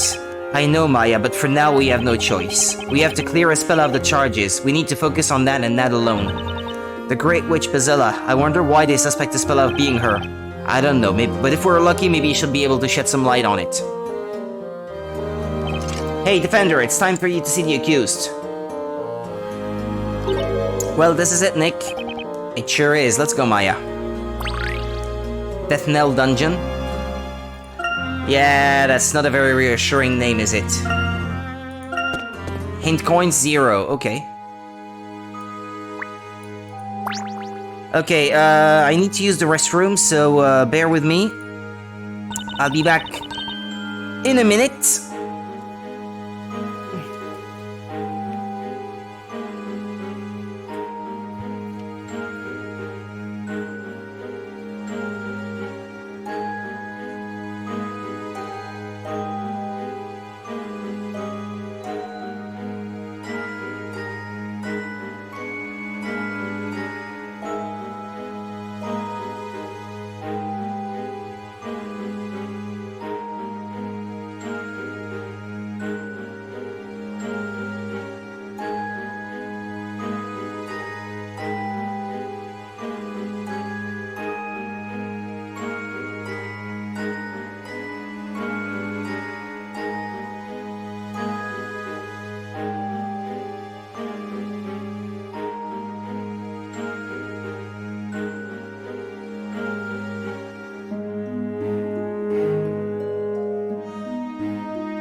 Okay. Let's continue. Ah! Mr. Wright. Maya. Spella. So this is the Death Knell dungeon. Looks more like solitary confinement to me. Don't worry, I'm fine. Really. I was a little surprised at how hard the bed was, though. Spella. Oh, that's right. I have something for you here. The boss made it for you. Look, it's her special walnut bread. You should try it. And Patty made that for me? Thank you, Maya. We'll get you home soon. Then we can all sit down and eat Patty's freshly baked bread together. Yeah, that would be nice. We're going to have you out of here soon, so don't you worry, Espella. But are you sure you want to do that? What are you talking about, Espella? Do you really want to continue defending me, Mr. Wright? What? Of course I do. What made you say that? You do both know what I've been charged with, don't you? They're accusing you of being Basilla, the source of all witches here in Labyrinthia. That's right, and anyone who defends such a suspect will also come under suspicion themselves. People are likely to criticize you and make you suffer, all on my account. I can't ask you to defend me. I don't want you suffering because of me. Listen to me, Espella. We're already suffering just seeing you here in this prison. Do you honestly think we just stand around not doing anything? Mr. Wright. Hey, I think I get it, Espella. I bet you're just worried that Nick will slip up the way he always does. Huh? Trust me, there's nothing to worry about. The professor and Luke are on our side, too. Huh? No, that's not what I meant. I wouldn't think that at all. Mr. Wright, you were just amazing. You and Mr. Layton both. It was like you were working magic together. Well, that settles it then, Espella. And don't worry, we're going to be there for you. We'll fight to the very end. The two of us, the professor and Luke, we'll all be working together on this thing. We won't let you down. What's wrong, Espella? It's just that the only one who's ever been this kind to me before is Aunt Patty. I don't know what to say. Espella, I'm not sure how to say this, but it seems that the townsfolk are distancing themselves from you. It's as if they fear you for some reason. Yeah, I can't believe they all think a cute girl like you could be the Great Witch. Perhaps it's exactly because she's cute that they think she's a witch. Like, she's unnaturally pretty, so that's sus, you know? Espella, we heard from High Inquisitor Darklaw that there's a reason why people are so suspicious of you. If it's okay with you, we'd like you to tell us what the reason is. The reason the townsfolk suspect you and why they are so distant. Alright, I guess I never had the chance to explain properly. It's true that the townsfolk look at me differently. And the reason for that is because I am... What? What are you?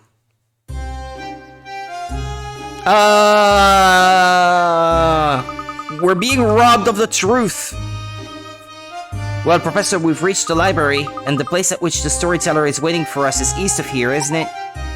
Indeed, according to the knight, the audience room is past the guard post. I wonder what the creator of the Labyrinthia wants to talk to you about, Professor.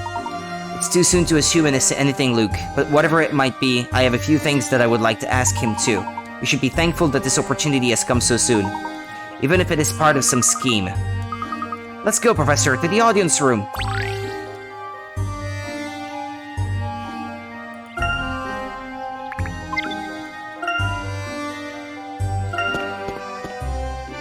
Okay.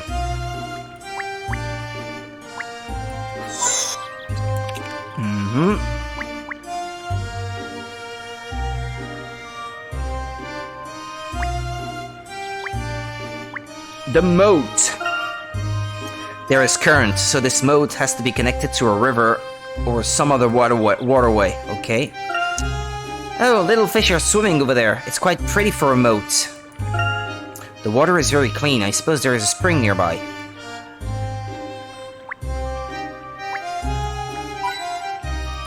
Two and three.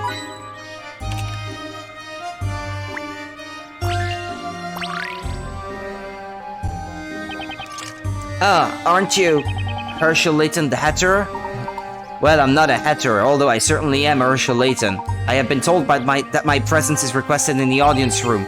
I've definitely heard something about that, but it's beyond me why. With all due respect, why would the storyteller invite mere commoners to the audience room? Aren't people normally allowed to visit?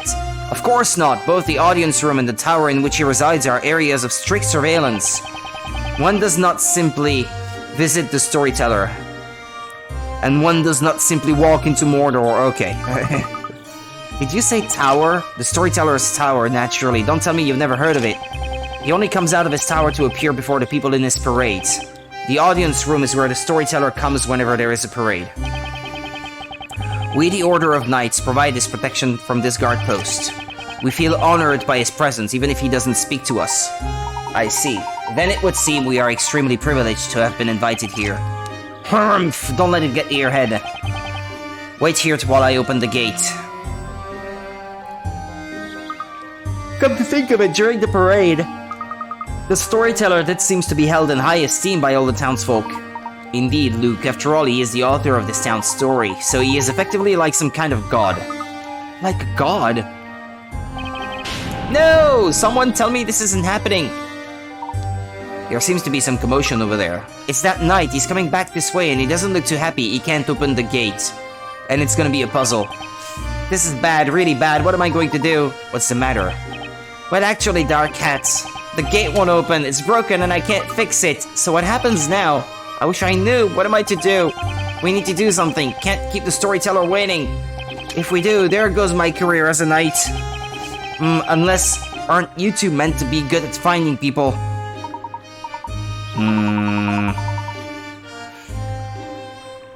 Finding people, I wouldn't say we're particularly good. Don't say that, I need your help here. There is one knight who is able to fix the gates, but he's busy training with the other knights. I'd like to call him back here without disturbing the others, but in armor, they all look the same. The only way to identify him is to look for a knight with an unusually shaped sword. Unusually shaped sword, how interesting. Professor, doesn't that mean... Indeed, my boy, it means we can tackle this the way we would a puzzle. So, would you find him? Okay, I'll see what I can do.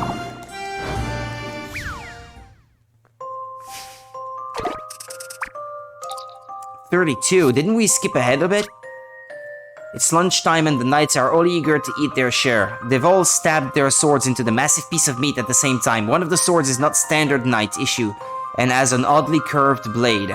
Examine the blades and find the owner of the strange sword.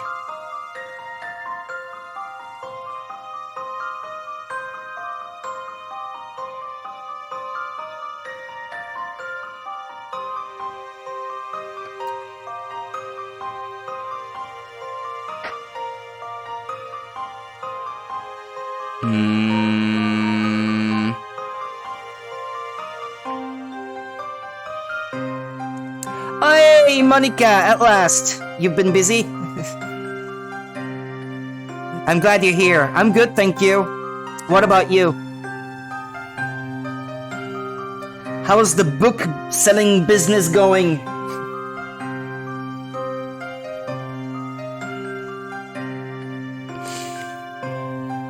It's lunchtime and the knights are all eager to eat their share. One of the swords is not standard knight issue and has an oddly curved blade. Examine the blades and find the owner of the strange sword.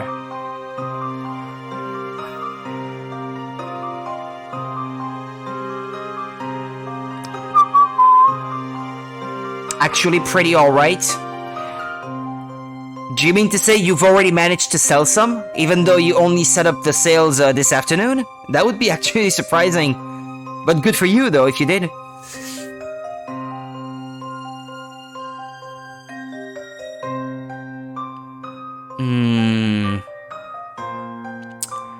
Examine the blades and find the owner of the strange sword. I don't know.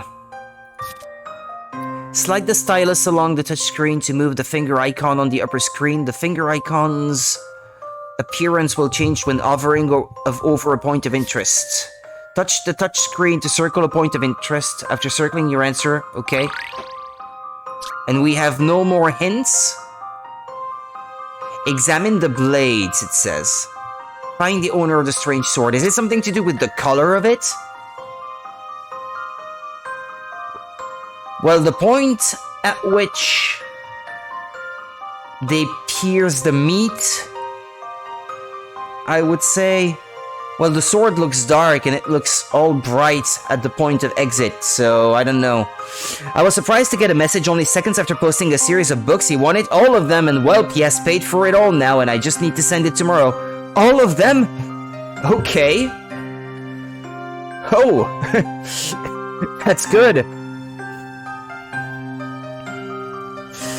Well, sometimes these, these online apps for selling stuff, people spend their days on them trying to get good deals, so, yeah, I guess, maybe it's not that surprising, but good for you. I'm glad that you get to make a bit of money out of this, and then declutter the house. I was gonna say, of those that you showed me, well, there's only the Aliens books that I would have been interested in, because I'm a fan of the series, and I actually never really thought about the fact that there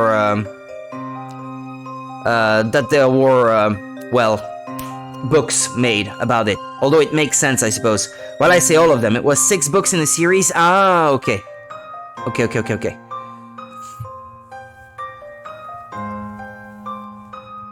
It was a very low price since I thought they wouldn't sell. Ah, okay. Well, that might explain why someone jumped on the occasion then. What, the Aliens books? Oh, I could be interested in them, yeah. How much do you want for them?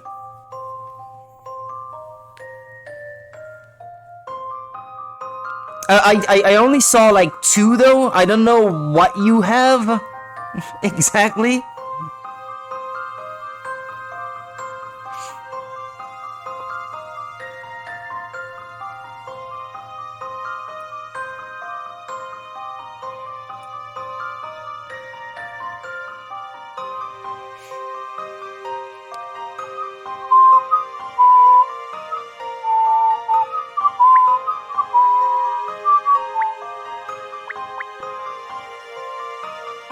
Does it have something to do with...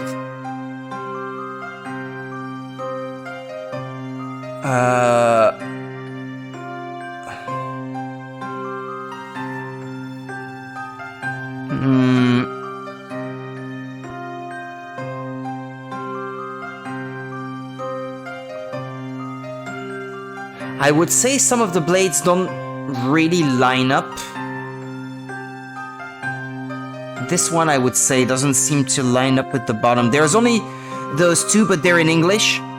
But if they were in Danish, I would not get them because I couldn't read them.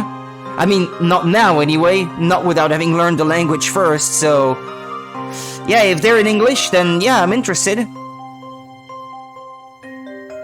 Are they standalone stories though, or is it something that's that's like over multiple books and you have to read them all to understand? But they might not be yours though, so maybe you don't know. Like if they form a complete story with these 2, or if they're 2 like individual stories, then yeah, that seems interesting.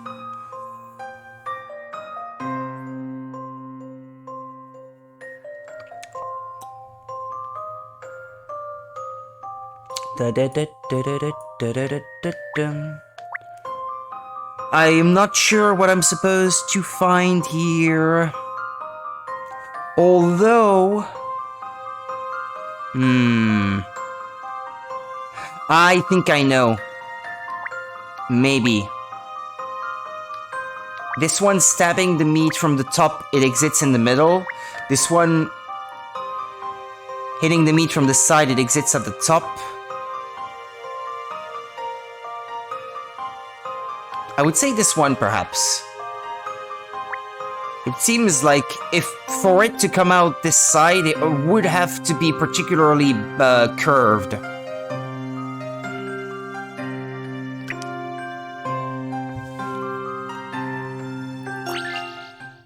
Allow me to show you my puzzle-solving skills. That was indeed an intriguing puzzle. Correct, the smallest knight appears to be the one wielding the strange sword. Okay, I didn't even think of it in this way, actually. That it was not lined up. Although, I guess it makes sense. Okay, well.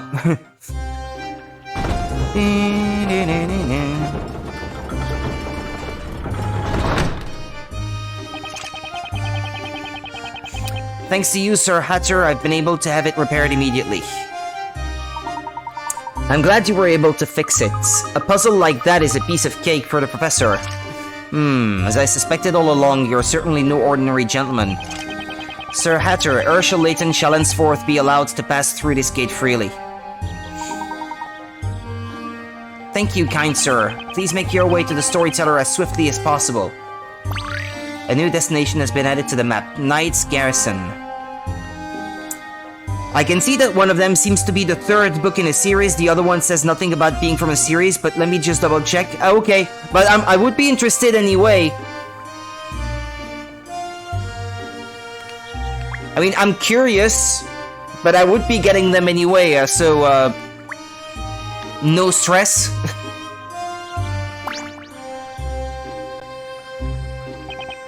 And I can always find anything that's missing later anyway. Usually common townsfolk are not allowed through this gate. Only the knights are permitted to go beyond this guard post into the storyteller's domain.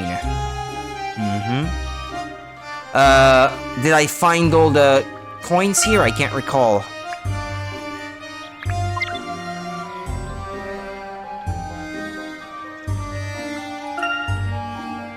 I think I did. Yeah, okay. And then... oh, there's a hidden puzzle in this screen. Or so it says. Huh. Gotta look for it then.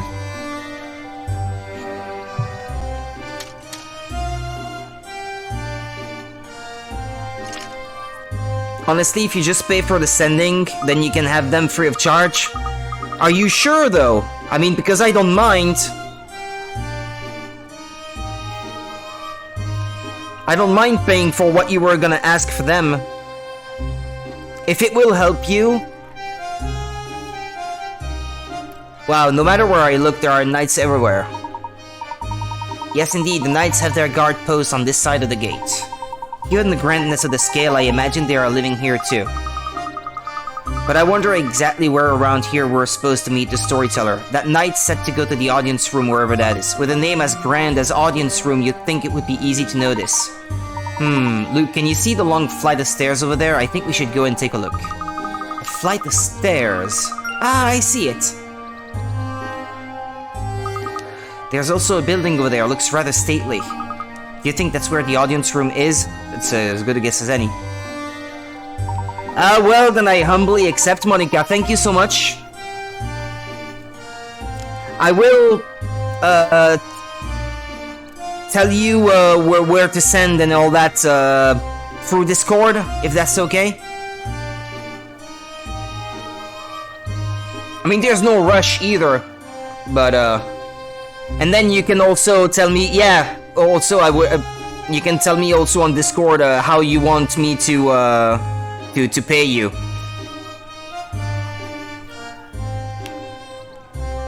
Indeed, my boy, however, there seems to be something going on over there. And from the look of things, I don't think we'll be able to just ignore it and stroll right by. At any rate, let's go and take a look, okay? I have to look for coins and a puzzle. The puzzle is probably on that thing? No? Professor, that's the storyteller's chariot from the parade. So this is where it's parked when it's not in use. Yeah. Out in the rain?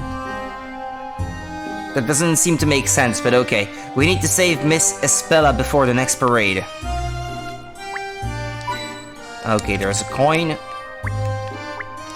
Ah, well, there's the puzzle. Ah, Professor, I think there are mice hiding up there. Take a closer look, Luke. You may notice that there are not only mice hiding there. I see what you mean, Professor. There's a hidden puzzle there, too. Just leave it to me, Professor. I can handle a puzzle like this, no problem. Yeah, sure, okay, yeah, there's no rush. It's perfectly fine, Monica. No worries.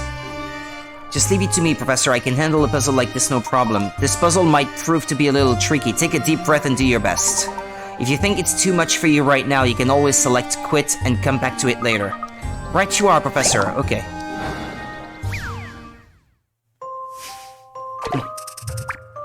Need a drink.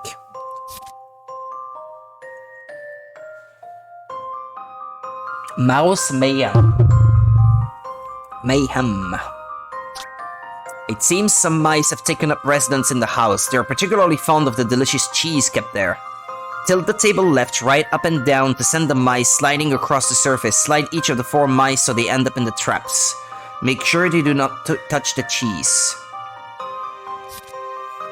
Touch the arrows on the touch screen below to tilt the table and slide the mice in the direction indicated. You can also use the control pad or a circle pad. Okay. The mice will not stop unless they hit an obstacle. Trap all the mice without letting them get the cheese. Okay. And so what? They have to stop.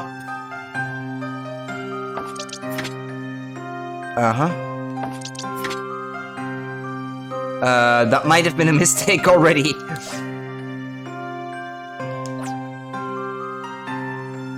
Well, I can't go left to start because that would let them grab the cheese. Do you know that board game?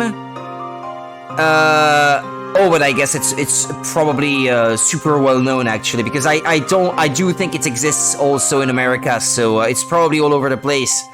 But it was always on TV when I was little, the mouse trap board game, where you have to like set up a trap to catch a mouse at the end. I don't know how it's played, but I always thought that it looked interesting when I was little anyway.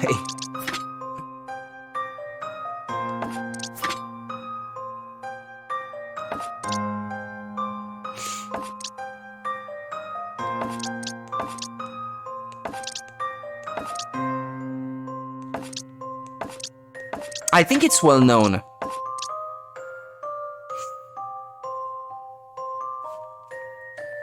Well, okay, never mind. That's not going to work.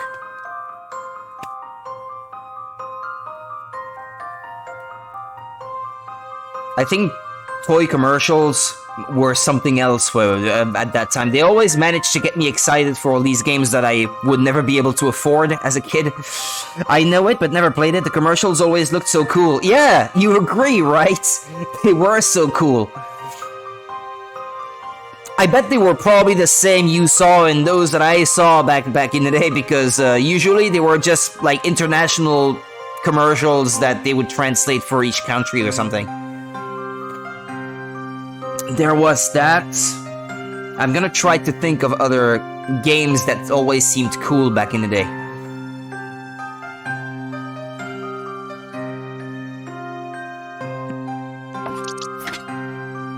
That's probably not the right thing to do, I think, going up right at the start like this.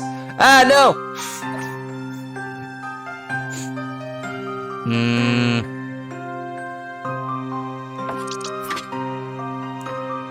Oh, that reminds me.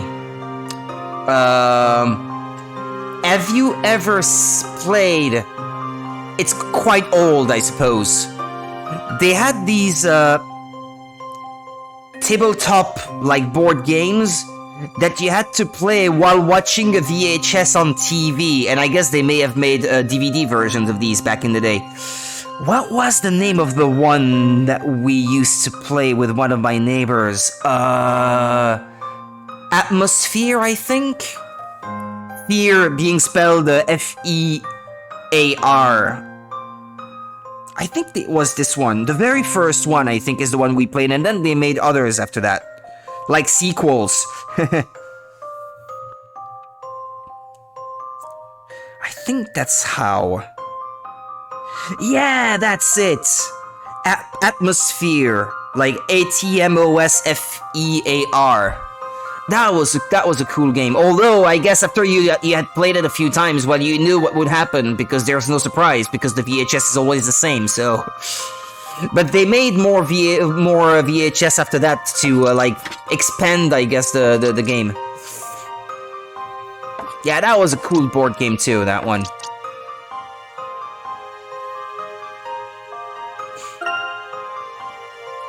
And then the commercials were also quite cool.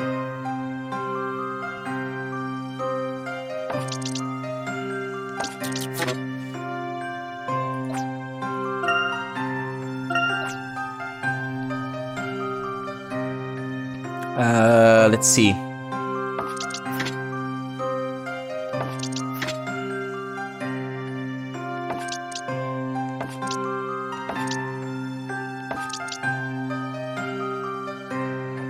Huh. Never mind. But no! Ah! Damn it, this puzzle is hard.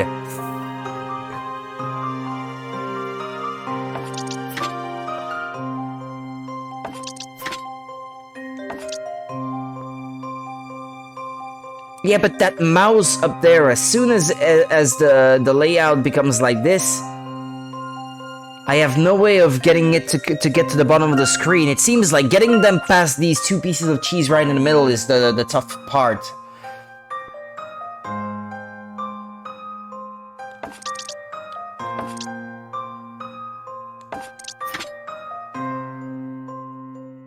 If I go down now, the one in the middle will get the cheese in the middle right below it.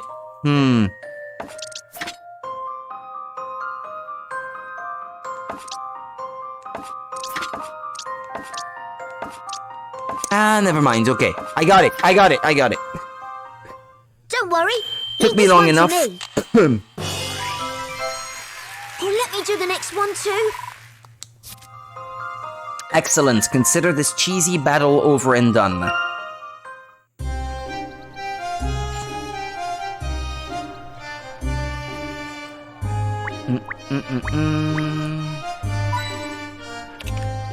Okay. Enthusiastic shouts and clinking of metal can be heard from the other side. A training session? Seeing the knights practice has rekindled my passion for fencing. Perhaps I should join them. But aren't swords useless against witchcraft?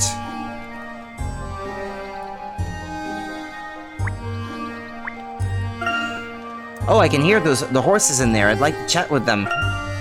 It's a big stable. It just shows how important horses are for getting around here in Labyrinthia. The horses are all in a good mood. They're neighing. This hay is so good.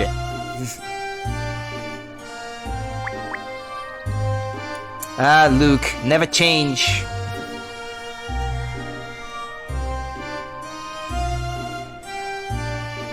There should be one more hint coin, I think.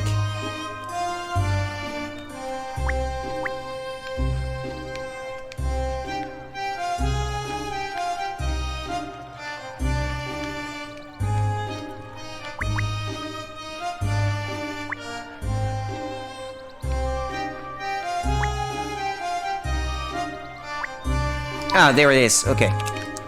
So was that the hidden puzzle? Then the one I noticed before. Yeah, unless I leave the area, though, it won't tell me if I got everything. That's a bit annoying. Ah, okay.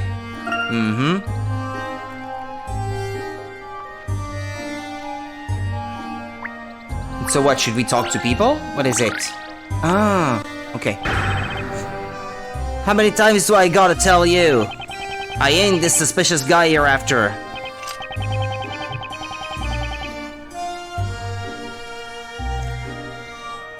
And you expect us to believe you just because you say so, eh? You can save us all time and trouble here, just admit your guilt and be done with it. You gotta be kidding me, this is a false accusation. Come on, why won't you listen to me? I admit my face might look a little scary, sure, but I'm telling you straight. My pals are always saying there's no one with a purer heart than good old Cutter. Oh, spare me, we're getting nowhere here. Hey, knights. Yes, sir. Put this miserable wretch into solitary confinement. Yes, sir, Captain. Oi, oi, what are you doing? I'm innocent. Innocent, I tell you. You seem to have your hands full here. May I ask what happened? Hey, if it isn't you two, do you mean to tell me you're the ones that the storyteller has summoned? That's us, all right. So you can't go chasing us around the way you did before. Nyeh, rats. By the way, Captain, what has that man been accused of? What has he done? He is guilty of carrying out the heinous crime of assault and theft. How many times do I gotta say it? It weren't me. It's a false accusation. I'm totally innocent. What happened there?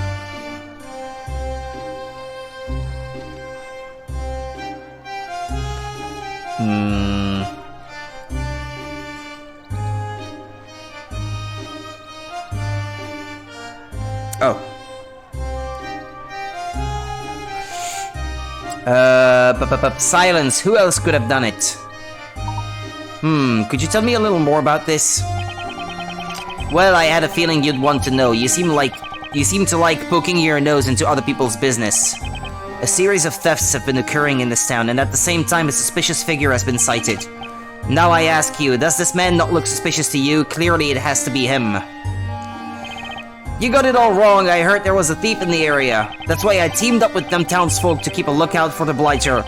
And that ain't all. I even found a way to make sure every dang corner of the town was being watched. We placed ourselves in positions where we didn't obstruct one another's line of sight. Catch my drift? The suspicious figure you guys mentioned, there ain't no way that was me. So you're saying that you watched every part of the town while at the same time avoiding overlapping each other's search? That sounds like the description of the puzzle itself, really, That's impossible. You committed the crimes and are lying to cover yourself. I wonder if you're perhaps mistaken. It might just be true. For example, if they positioned themselves like this. Excuse me.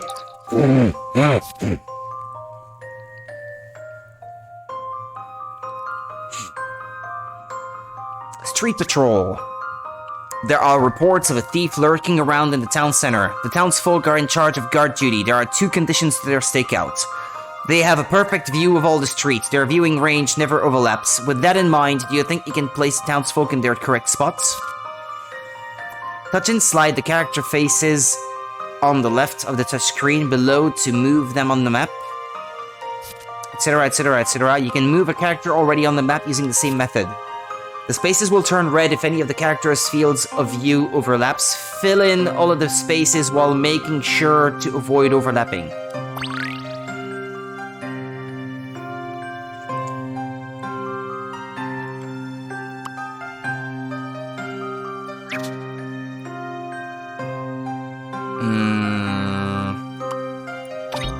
But no. No? Ah, yeah, no, okay, these 2 are those that I can't move, okay.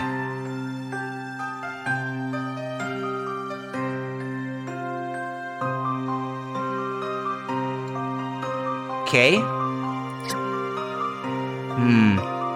Okay, so to cover that corner of the street, there has to be one here or here. Well, this one would be perfect, no?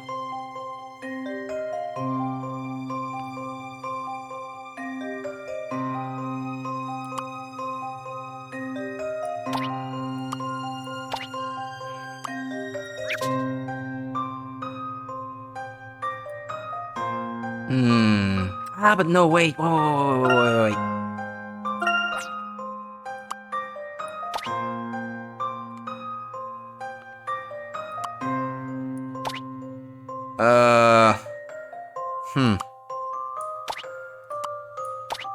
And then again, I'm not so sure.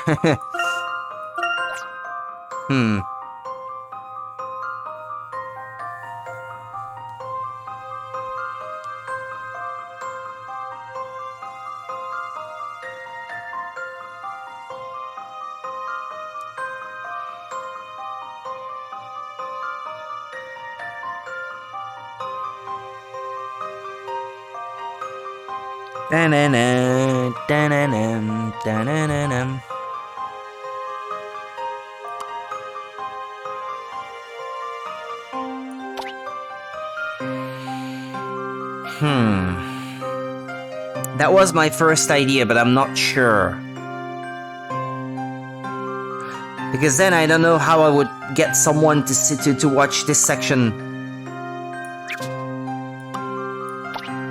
Unless, hold on, like this, like this, like this.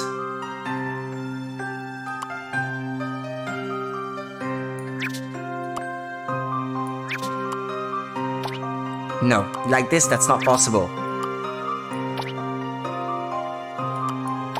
No.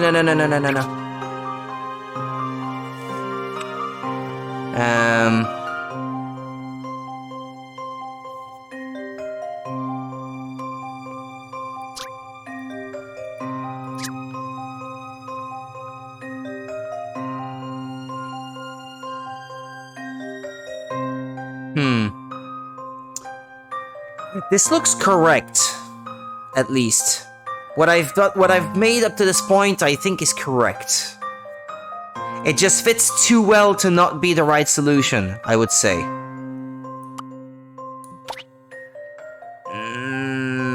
No. Unless... no.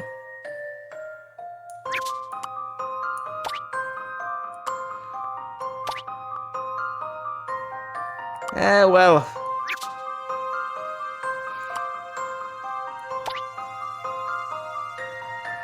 yeah, you really do need to cover all of the streets.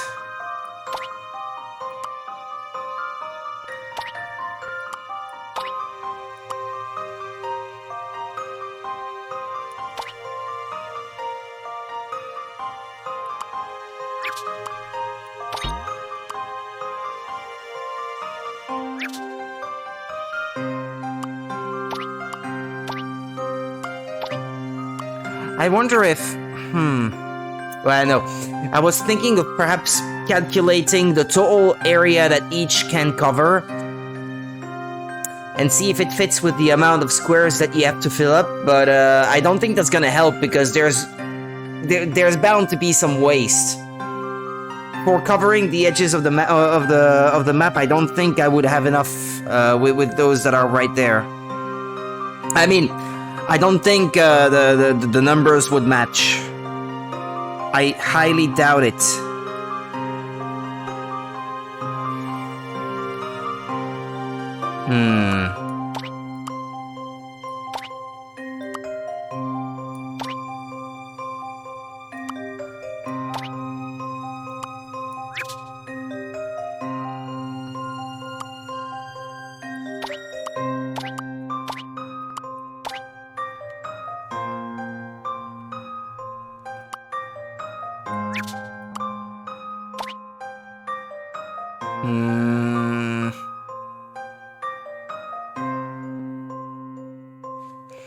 Excuse me. I'm not looking up the answer, I promise. There's something I want to check.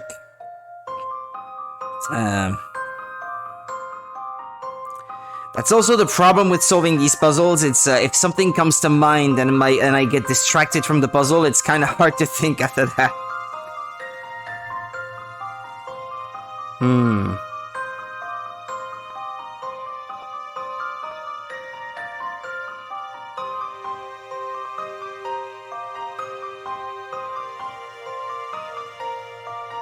Okay. Forgive me.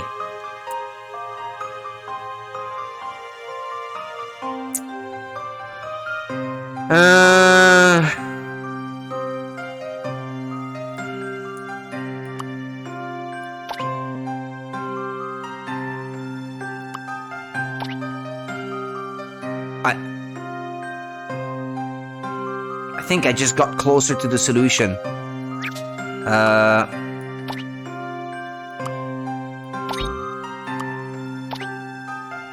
There we go. I swear I didn't look up the solution. I know what it looks like. It's not what you think.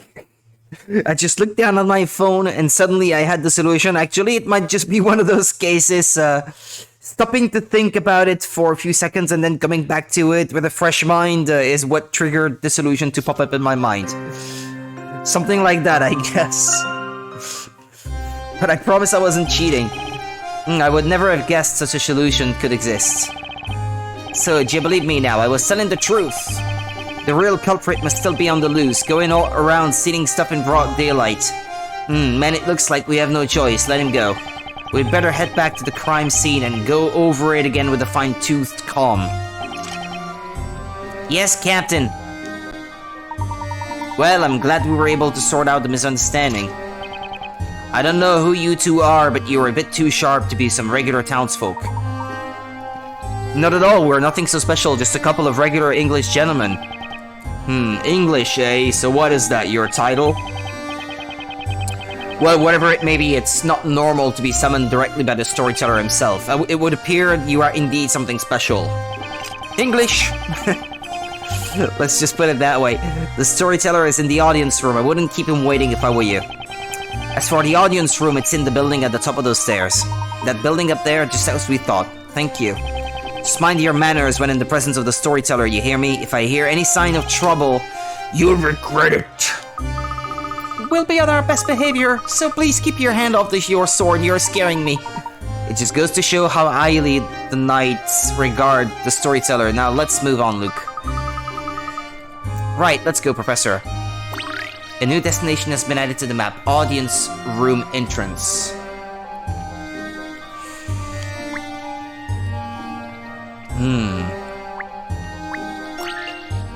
There's one more puzzle. This is no good. It's been 3 days and 3 nights, but I still don't get it. What is it that you don't understand? Whoa, don't frighten me like that. How long have you been there? We've been here for quite some time now. Well, I suppose I can tell you. See, I've been doing my mind training. Us knights must train, not just physically, but mentally too. Training of the mind, how delightful. As a gentleman, I always endeavor to keep my thinking flexible too. Your comment exudes confidence, and if you are so self-assured, why not try solving this puzzle?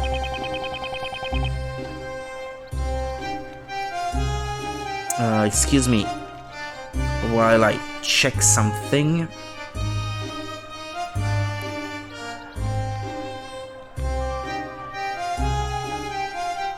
Okay, my mistake. This is a chess puzzle based on a brave fight between knights. The trouble is, no matter how hard I try, I can't defeat the Black Knight. This but a scratch! Chess skirmish. 2 opposing sets of knight chess pieces are engaged in battle. They're all the same pieces. Are you sure it's not checkers? In order to win, your chess piece must topple the enemy piece. Chess knights move 2 squares forwards and 1 square perpendicular on each turn. Ah, well, yeah, okay, they're all knights, indeed, okay. They're horses. They look like horses. The initial direction can be up, down, left, or right. Be careful, the board is filled with pits and spaces that will move your piece in the direction shown. Okay. Topple the enemy. Ah, okay. Ah, okay, that was a hole. Okay.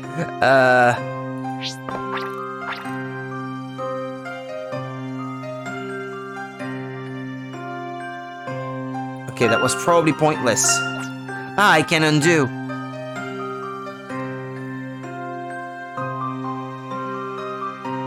If I jump here, I'm just gonna land back where I started. If I land here, I'll fall in the hole. Here too. Here, I'll land here.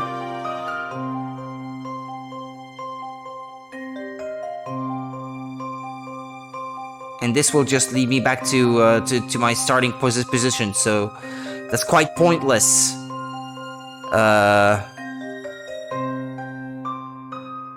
This puts me in the hole. This puts me in the hole.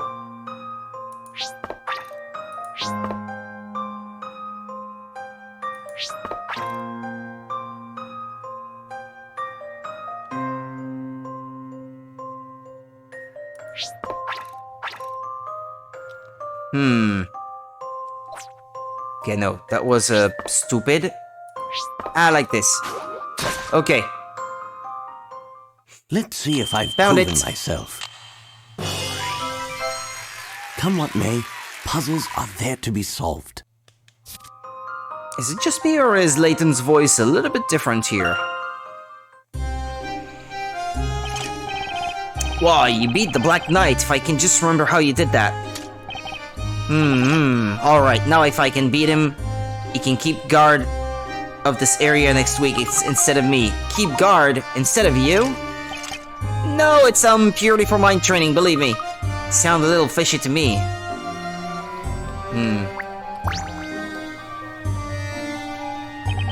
You did it. You've saved my hide. Big time, fellas. I won't forget this, believe me. And I'll tell you too this. My motto is to always return kindness from others.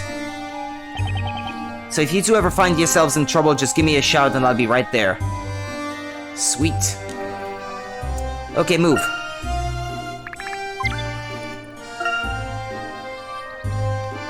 There's one hidden puzzle. Again. And 3 hint coins. The storyteller should be in here, right? I'm starting to feel a little nervous. This area is totally deserted. All I can hear is the wind. It looks as if not even the knights are allowed to come up here. He really is treated almost like a god.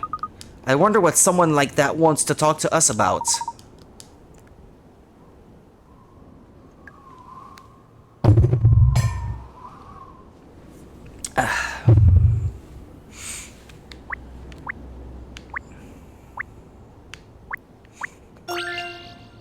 Well, that would be the hidden puzzle, I suppose. What's this? What is it, Professor? Have a look at this, Luke. There's a puzzle concealed here. In a situation like this, perhaps solving a puzzle might help to relieve stress. I think you're right, Professor.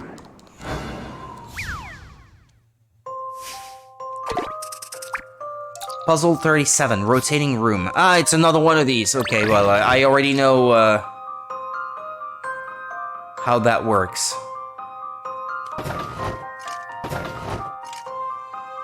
Okay. I'll get something to eat because I leave in an hour for work. And I'm gonna need some strength. We're getting uphill to work. I'll be right back.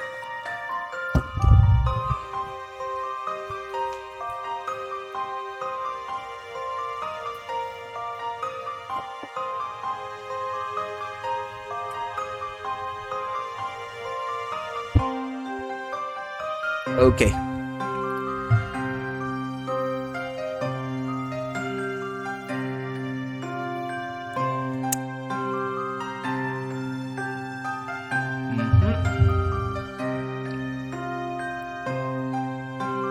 Alright, and I'll just try to keep eating this as I go.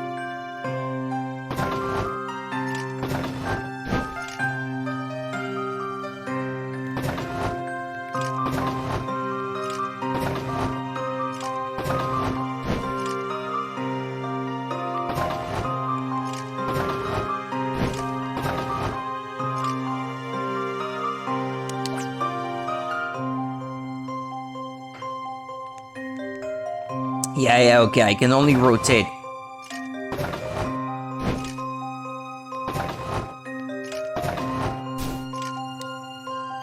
Let me restart.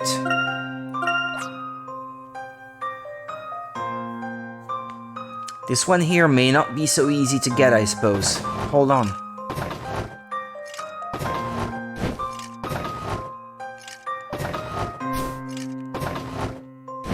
Other than like that, I don't see how else I could get it.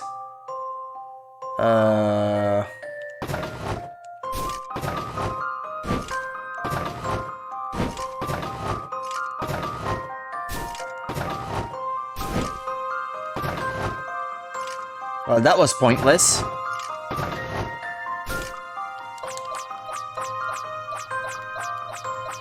Take me back to the start. Okay. I'm gonna need to think about this one a bit.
Ah, wait, okay, I think I might be on the right track now. Hold on. Like this. And then like this.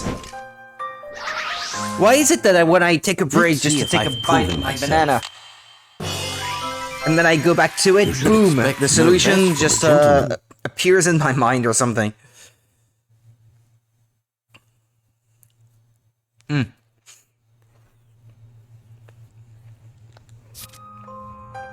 Excellent, that was quite the dizzying experience. Amazing what a little light can do for the atmosphere of a room.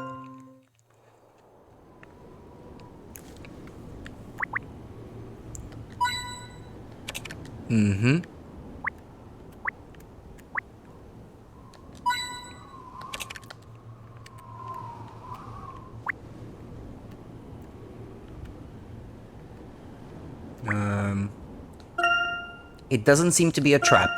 What if, once you're in, you can't get out? We should proceed with caution. So now you think it could be a trap? Ah, there's a puzzle on the door, okay.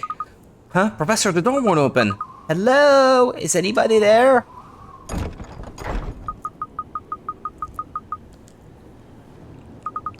No reply. It appears there is no keyhole. This is no ordinary lock mechanism. Look, Professor, a puzzle! Inviting someone to visit you will need to lock them out? That's a bit rude. Just a moment, Luke. If you look closely, you'll see there's a puzzle built in there. I believe this may be a test, Luke. A test to determine whether we qualify for an audience with the storyteller or not. That's a bit off, isn't it? But when it comes to puzzles, we'll be glad to oblige, won't we, Professor? Indeed, my boy. Let's show our mettle.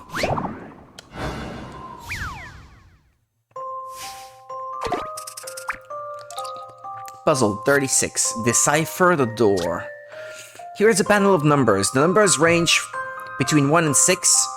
Touching the buttons on the touchscreen will increase and decrease the numbers. Arrange the numbers to read 3333.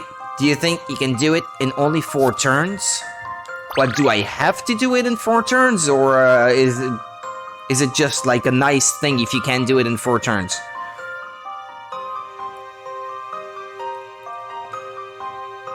Oh yeah. Yeah, okay, I think I see.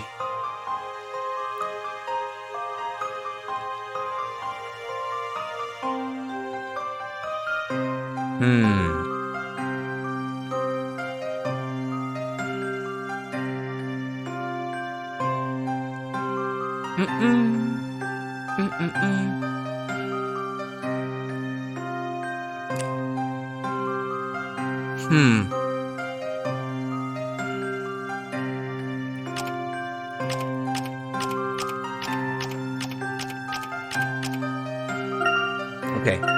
I just wanted to see if you could do it more than 4 times.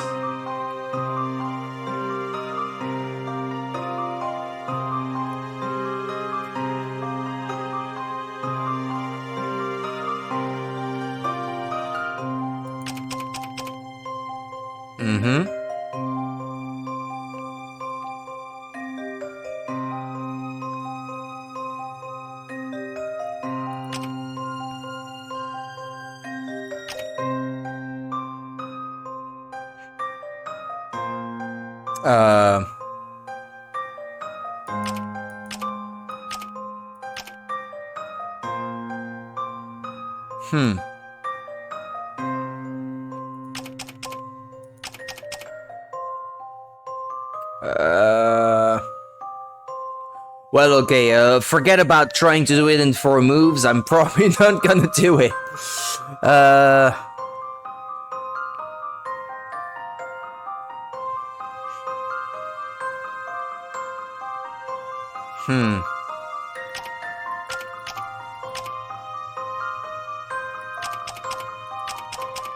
Ah, well, there we go, okay. That's what I was trying to do. Seen the answer. Ah, the joy of solving puzzles.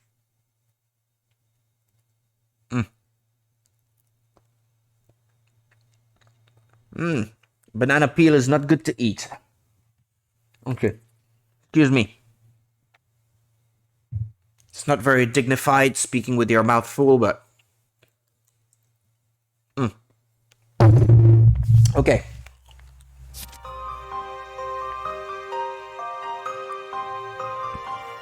That's right, just hitting the buttons at random until you end up at the solution can also be fun. It looks like the gate is opening.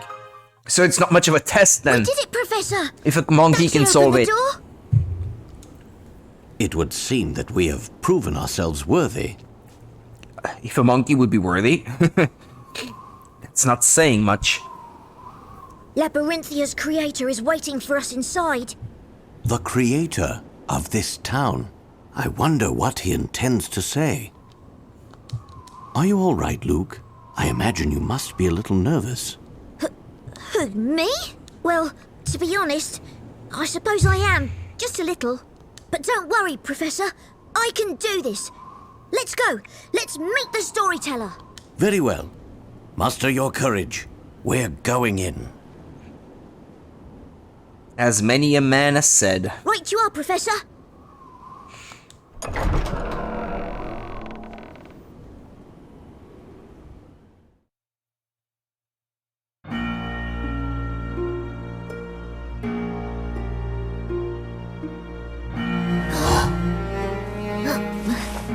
Thus the guests finally made their appearance.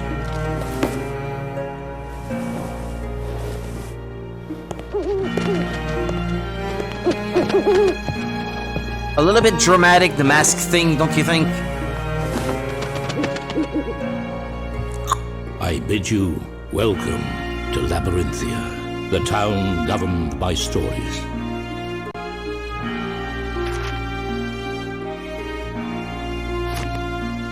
I've been waiting for you, Herschel Layton. I believe I should say, it is an honor, Mr. Storyteller. You're the creator of Labyrinthia. But why did you call the Professor here? I have summoned you so that I may ask you why you are here. By accident? I beg your pardon? What are you talking about? In writing the story, I provide everything, and in turn, take everything away. I give each person a story, and weave their intertwining webs of fate. However, it would appear that interlopers have found their way into the story. The two of you.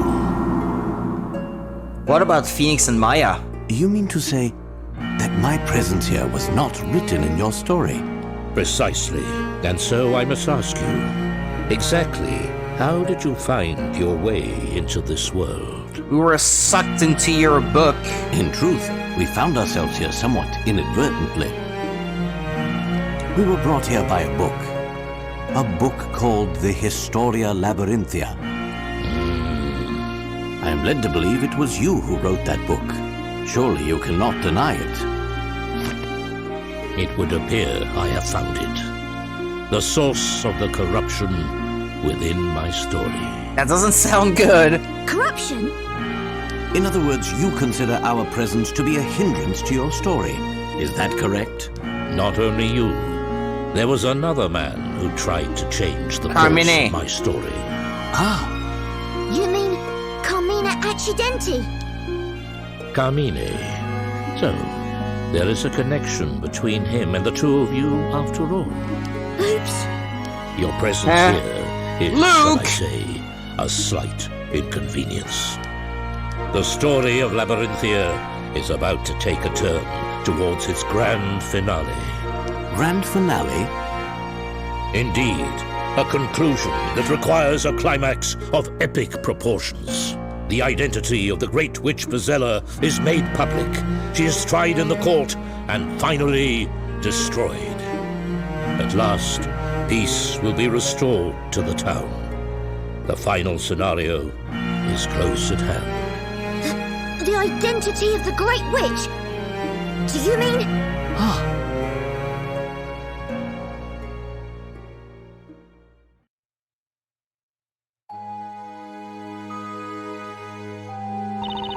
It's true that the townsfolk look at me in a different way, and the reason for that is because I am the storyteller's daughter. Yo, what? Espella! You're the storyteller's daughter? I didn't see that coming. When I first came down into the town, everyone was friendly. Perhaps they thought that if they got to know me, things would go well for them. That was the impression I had. That sounds like the kind of thing people would probably do. But obviously not me, I wouldn't do anything like that. No one is accusing you of anything, Maya. But unfortunately, things didn't work out the way people hoped they would. Well, people should realize that good things don't come easy. Then one day, someone just happened to bump into me in the town and I was knocked over. Later that night, the same person was attacked by a witch and killed by her magic. I don't know whether it was just a coincidence or not, but after that, everyone's attitude towards me changed. They started saying things like, it's best to keep away from her or you'll have a bad story written about you. All because I'm the storyteller's daughter. What's the storyteller thinking? What do you mean? Well, he has his daughter stuck in a place like this, and if he didn't write such a bad story, she wouldn't have to suffer like this. You have a good point there, Maya. Anyway, the investigation has only just begun. Espela, if it's okay with you, I'd like to ask you a few more questions. Of course, I'd like to help in any way I can. I've got to gather as much information as I can. I should ask Espela about the storyteller. This might be difficult for you to answer, but why are you not living with the storyteller, I mean, with your father? I did live with him before. We lived together on the edge of town in the storyteller's tower. The storyteller's tower. When I was little, he was very kind and always listened to what I had to say. But then at some point or other, he started to become distant. If you think about it, I guess it's only natural, because he had to write the story for every single person in the town.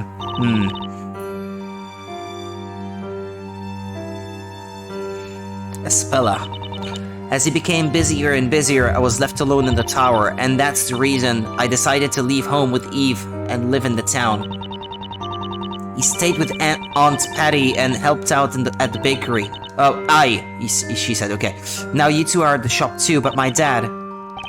What's the deal with the storyteller? I can't believe he'd write a story where his own daughter is the Great Witch Bazilla.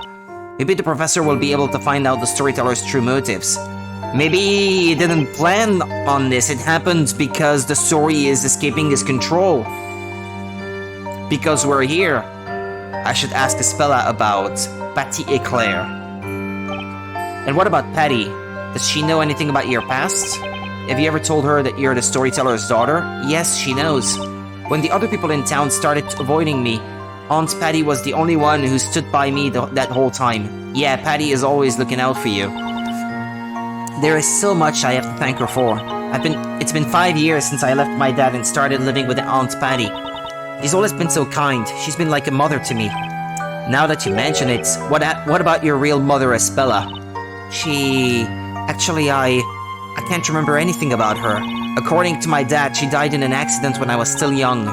And that's really all I know. He didn't tell me any more than that. I see. I should ask Espela about... the Great Witch Bazilla. Espela, we believe in you. There's no way you can be the Great Witch Bazilla. That's right. That's why we'll find the real Great Witch. The real Great Witch? But the Great Witch is only a character of legend. How could you possibly find her? Well, admittedly, at the moment we have no real leads. Actually, to be honest, we know next to nothing about Labyrinthia. We were supposed to have been living with you for 5 years now, but that memory turned out to be completely phony. Do you have any ideas at all, Espela? Anything that could give us a clue? I guess it's a lot to ask. All magic-related incidents are thoroughly investigated by the Knights of the Inquisition. And if there were any clues as to the whereabouts of the Great Witch, then I believe they would have found them. I guess you're right. As far as I know, there is not a single incident that has remained unsolved by the Inquisitors. Wait a minute, that's not right. What is it, Maya? The part about there being no unsolved incidents left. What? Last night, me and Luke ran into High Inquisitor Darklaw. Wait, what? You saw High Inquisitor Darklaw? Yup, she said she was investigating some kind of incident with magic. She said that it took place 3 months ago, I think.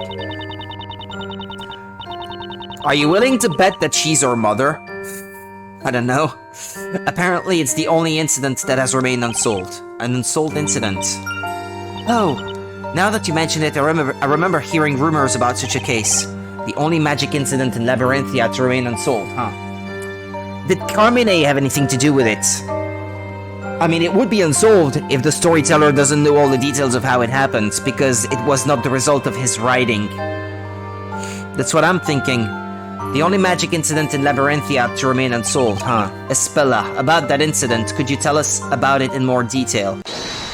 I'll have to ask you to stop right there, Defender. Visiting time is up. You're to leave immediately. No way, we just got to the good part. Mr. Wright, Maya, I really don't know much about that incident, but perhaps you could try asking an Inquisitor about it. Okay, Espela, thanks for the help.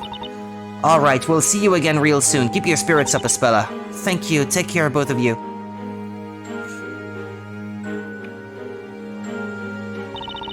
Mr. Wright, Maya, they're both doing so much for me. I wonder if there's anything I could do for both of them in return. The Great Witch Bazilla, until now I hadn't given it much thought. The Great Witch, the legendary fire, flames, inferno. Oh my, what's this? My head hurts.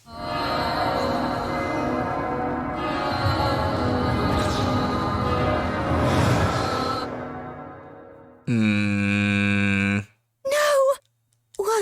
What was that? That inferno? Uh-oh. Were these things my memories?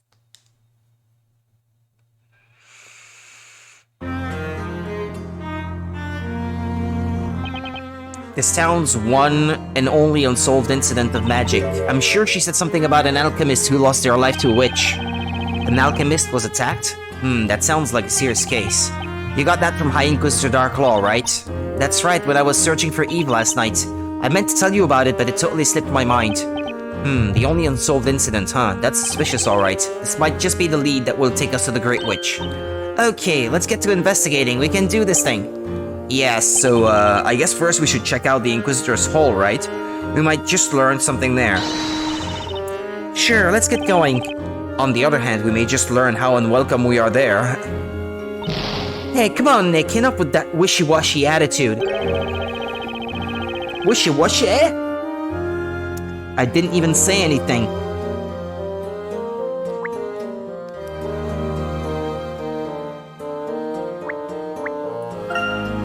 Hey, Nick, aren't we going to the Inquisitor's Hall? But I thought one of these dudes might have a puzzle for me. Okay. Move! Move! Still no hidden puzzles?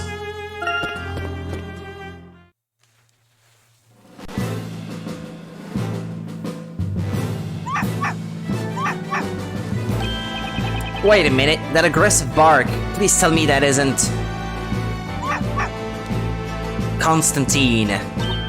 Aha, it's Constantine! He looks happy to see us. Wish I could say the feeling was mutual. Once bitten, twice shy. That pretty much sums me up right now. Really? I don't know. I think he's looking much friendlier today, if you ask me. See? Come on, Nick. Pet him just once. Ah! This butt really, really hates me.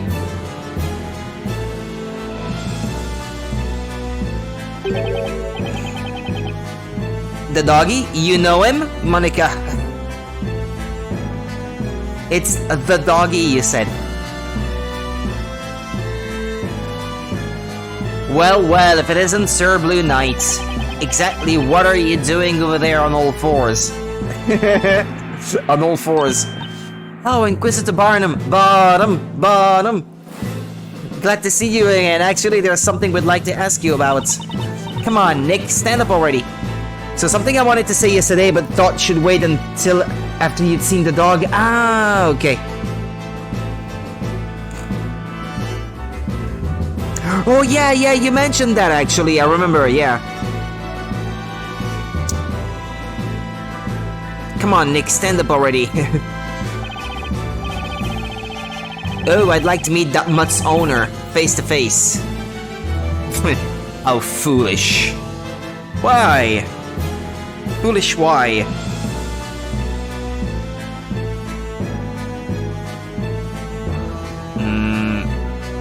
Excuse me.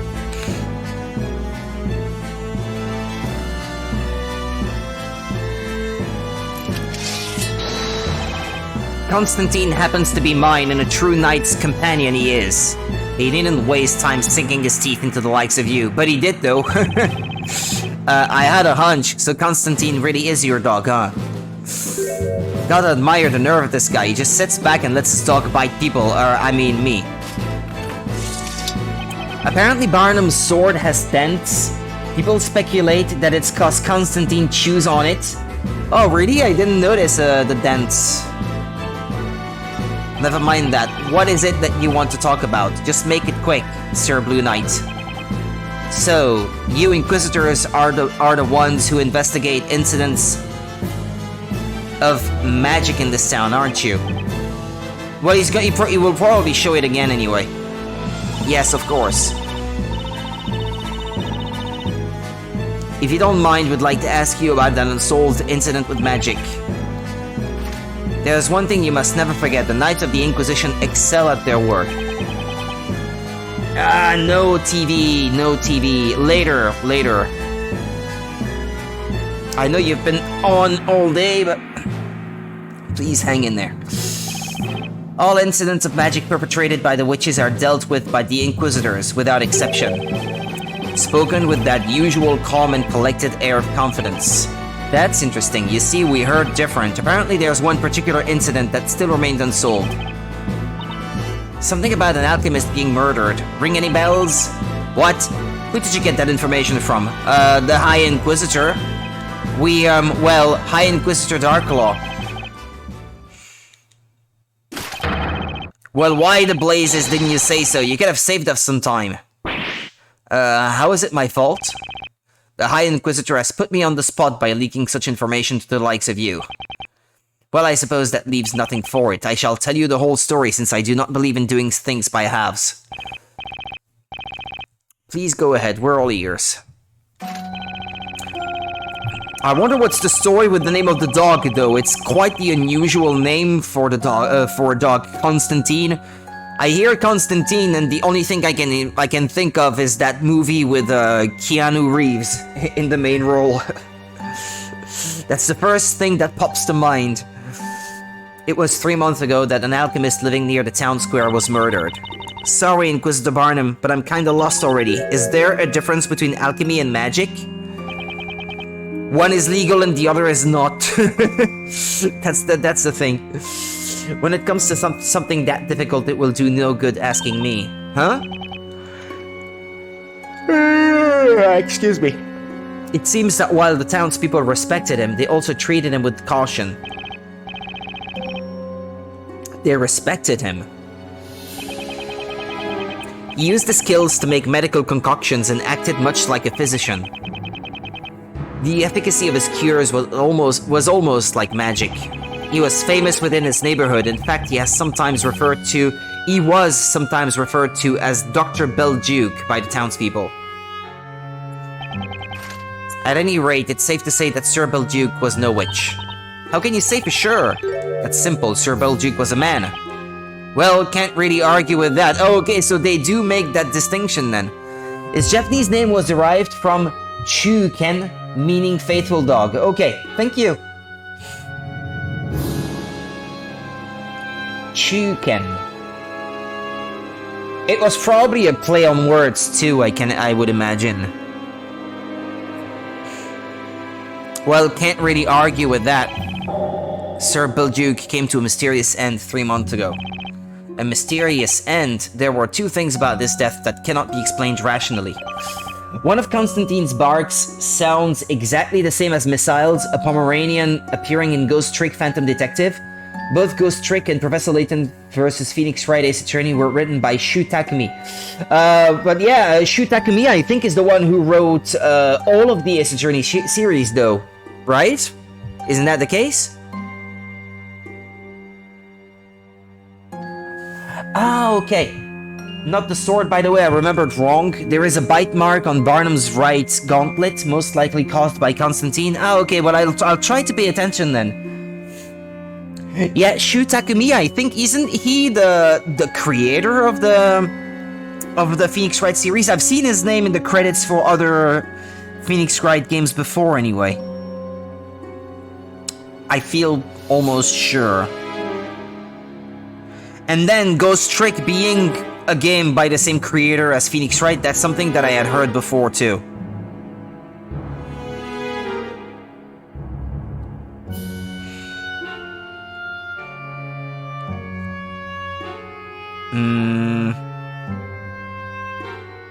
He was the scenario writer for the original trilogy. Okay. And he provided the Japanese voice of Phoenix Wright for the first 4 games. Huh. Well, there you have it. Firstly, the murder scene. His body was discovered in his residence in the study. His room was locked. There was no conceivable way the crime could have been committed except by witchcraft. Is it this gauntlet? Maybe not. Maybe it's a different one. Is that what people call a locked room mystery? A what? Oh, it's nothing, really. So, what was the other mysterious thing? This is all of the info about Constantine I can find, other than description and spoilers. Yeah, spoilers, yeah, you know, I'd rather do without that. You know me. Secondly, until then, all incidents involving witches had been foretold in the story. Foretold in the story, in other words, predicted by the storyteller. So it's quite possible that Carmine had something to do with that incident then. However, the murder of Sir Belduc did not appear in the story. Such a thing had never occurred before. So not only was this the only unsolved incident in Labyrinthia's history, but it was also the only incident not to be predicted by the storyteller. This definitely sounds worth investigating. You certainly are an interesting one, Sir Blue Knight. Huh?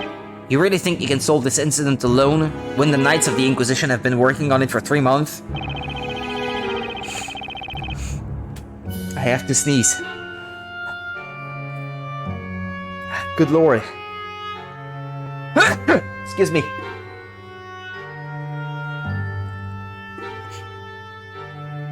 Forgive me.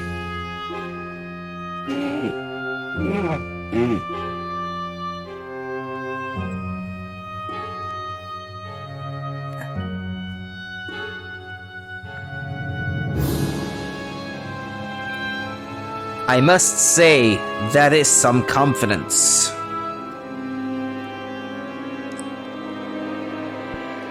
Come on, Rudy.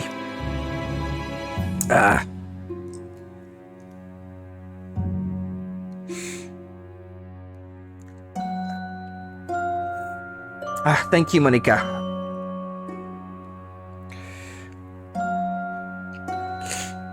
I was born with breathing problems. They're probably never gonna leave me, but I must say that is some confidence. We won't know unless we try. You may risk becoming the target of some terrifying witch's vengeance. I'm hoping that was a joke. Well, I suppose you may as well take a look. Who knows, you may even find something. Sir Belduc's residence is just beyond the town square. Ask anyone around there, they'll soon point you in the right direction. Thank you, Inquisitor Barnum. Or should I say Bottom? Sir Blue Knight, I believe our courtroom battles are far from over. Until we meet again in court. I don't see any bite marks. Or maybe this is something that's from the manual or something. Maybe it's not actually visible on the gauntlet itself. I'll see you, Inquisitor. Okay. Yeah, that's probably not gonna be so easily visible, I suppose.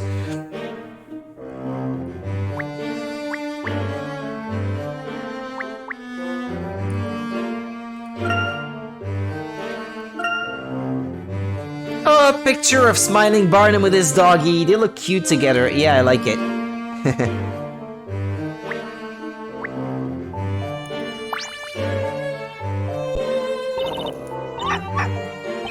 Maya, can you please get this mutt away from me? I can't feel my leg.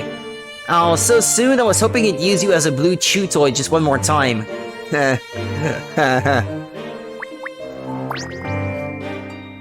Okay.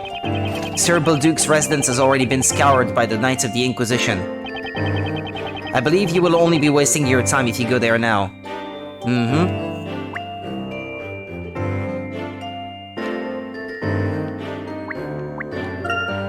A normal-looking painting, it feels like it doesn't belong here.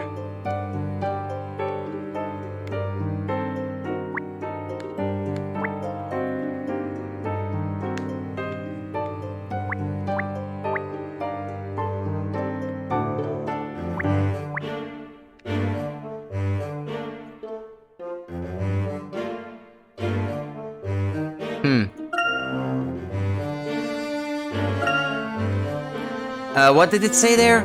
Find the alchemist what?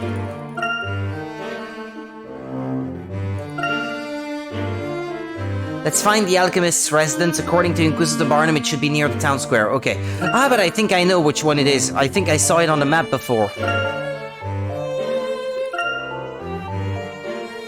Down there, right?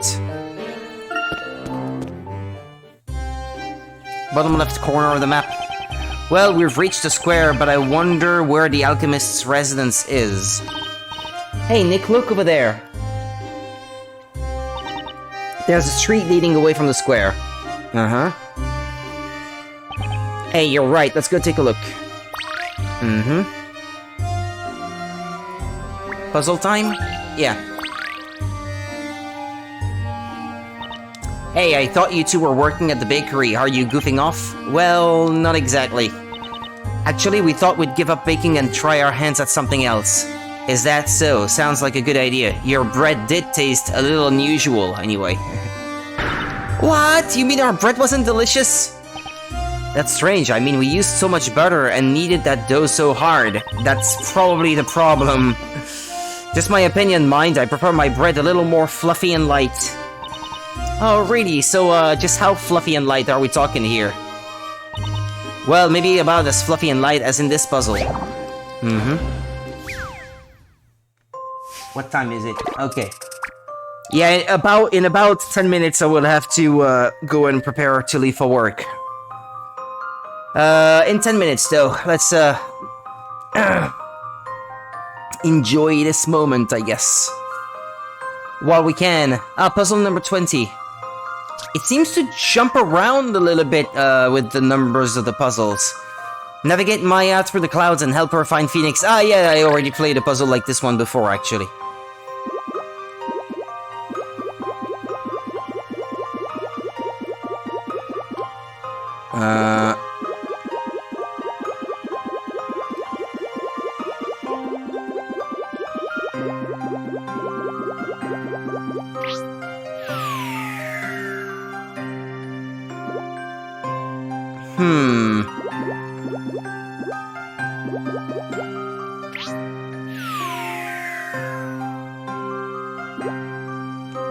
What's that?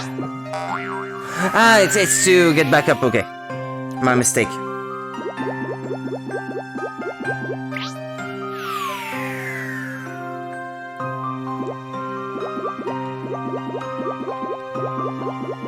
Alright, there's not much I can do, really.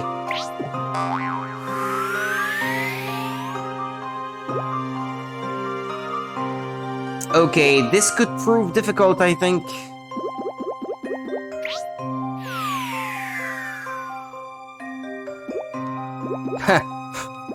I'm back the way I came.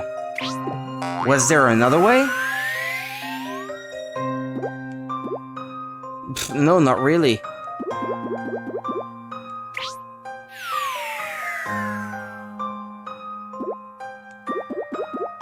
Okay, let's try this one.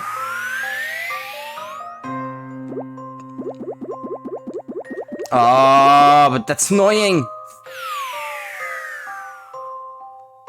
Ah, well, you know.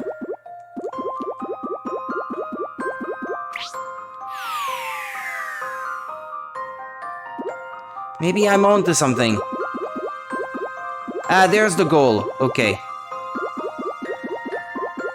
So I have to land in this, little area there, then.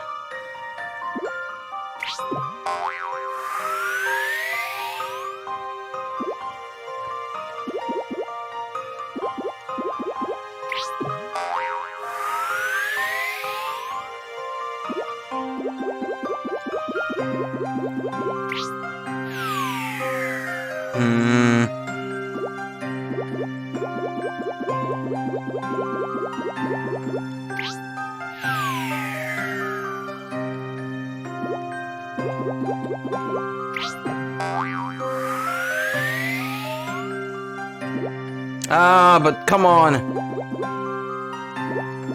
The top right one. Yeah, okay. The top right of the four little cushions, I guess, or trampolines, or whatever you want to call these things.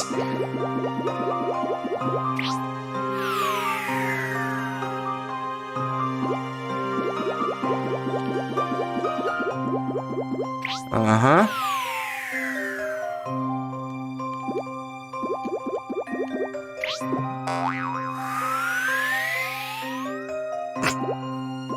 I think it's a little bit silly seeing her fly up like this, but well.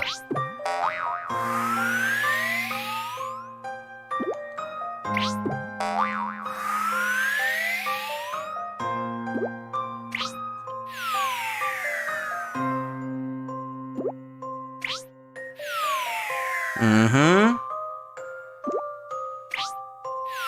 We may be on to something. Yep, okay, we made it.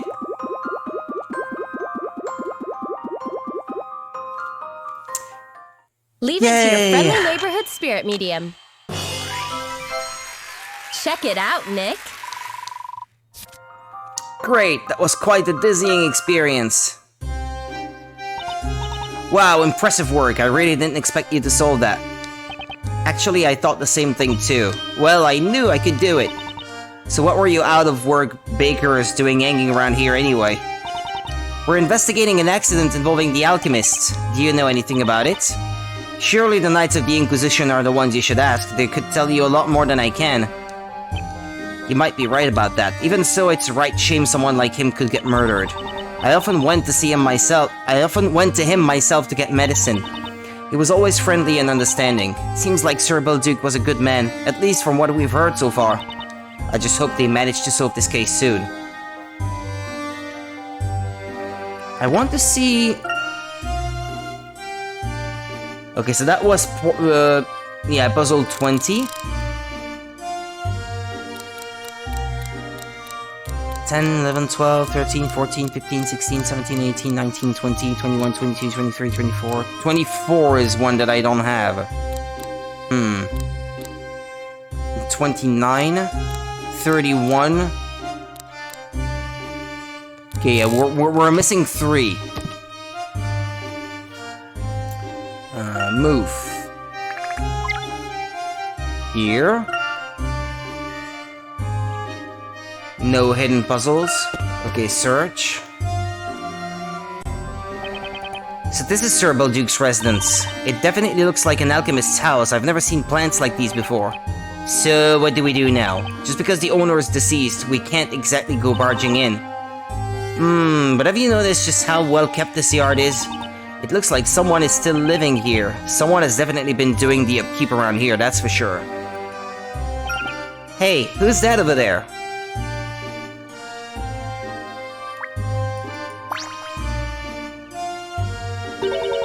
My sincere apologies, I'm afraid medicaments are no longer being provided here. Did you not come here for medicaments of some kind?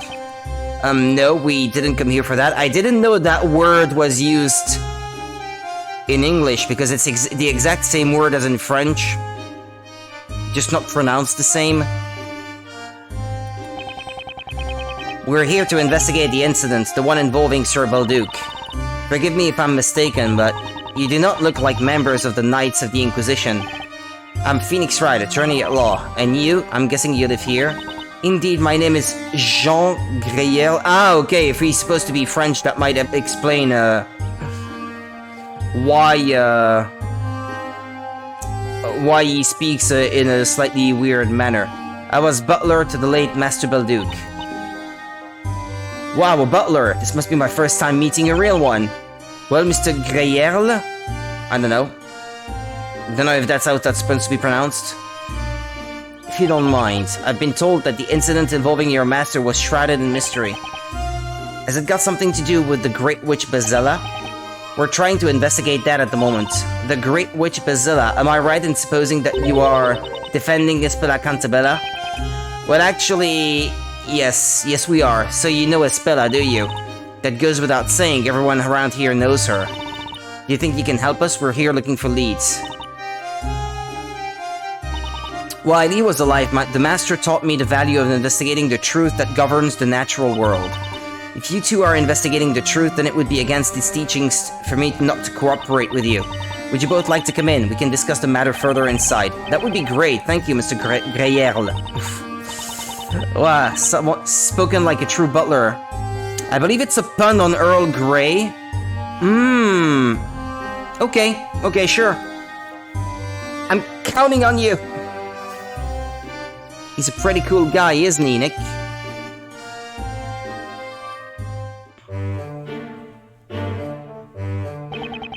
What is this room? This is the room that Master Belduke kindly provided as my accommodation. So, is this the room where the incident took place? That would be the Master's study. It is the room right next door. However, the state of the room has been carefully preserved since the incident 3 months ago. As such, entry into the room is not currently permitted. Really? Bummer. Is that by order of the Knights of the Inquisition by any chance? Yes, and as I have lived with Master since an early age, they also decided it would be only fitting for me to stay on and keep the place in order. So you've been looking after the place ever since Sir Belduke passed away? Yes, that's correct. Now then, is there anything further you wish to discuss?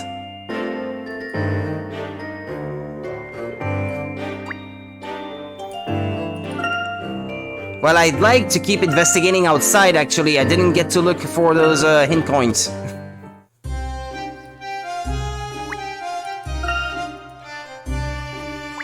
Ah, there's one. Okay. 107.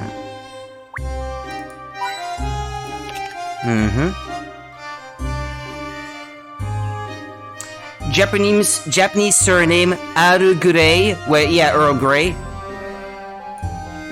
Is almost identical to Arugurei. Ah, okay. So it's not the Japanese word for Earl Grey, that's actually his name. Okay. Not exactly, anyway, yeah. There's one character difference, I suppose.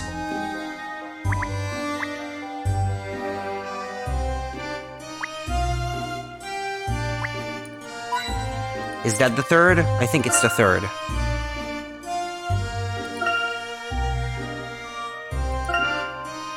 So yeah, it could be something to do with the tea then.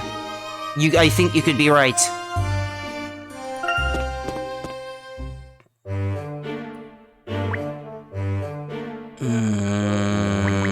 Ah. There's a coin.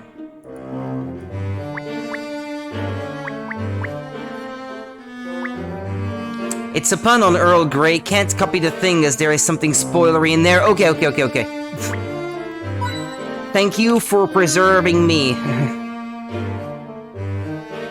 That's for the best. There we go. Okay. I'll save here. I'll go and prepare for work, unfortunately. Wish I could stay, but sadly that won't be possible.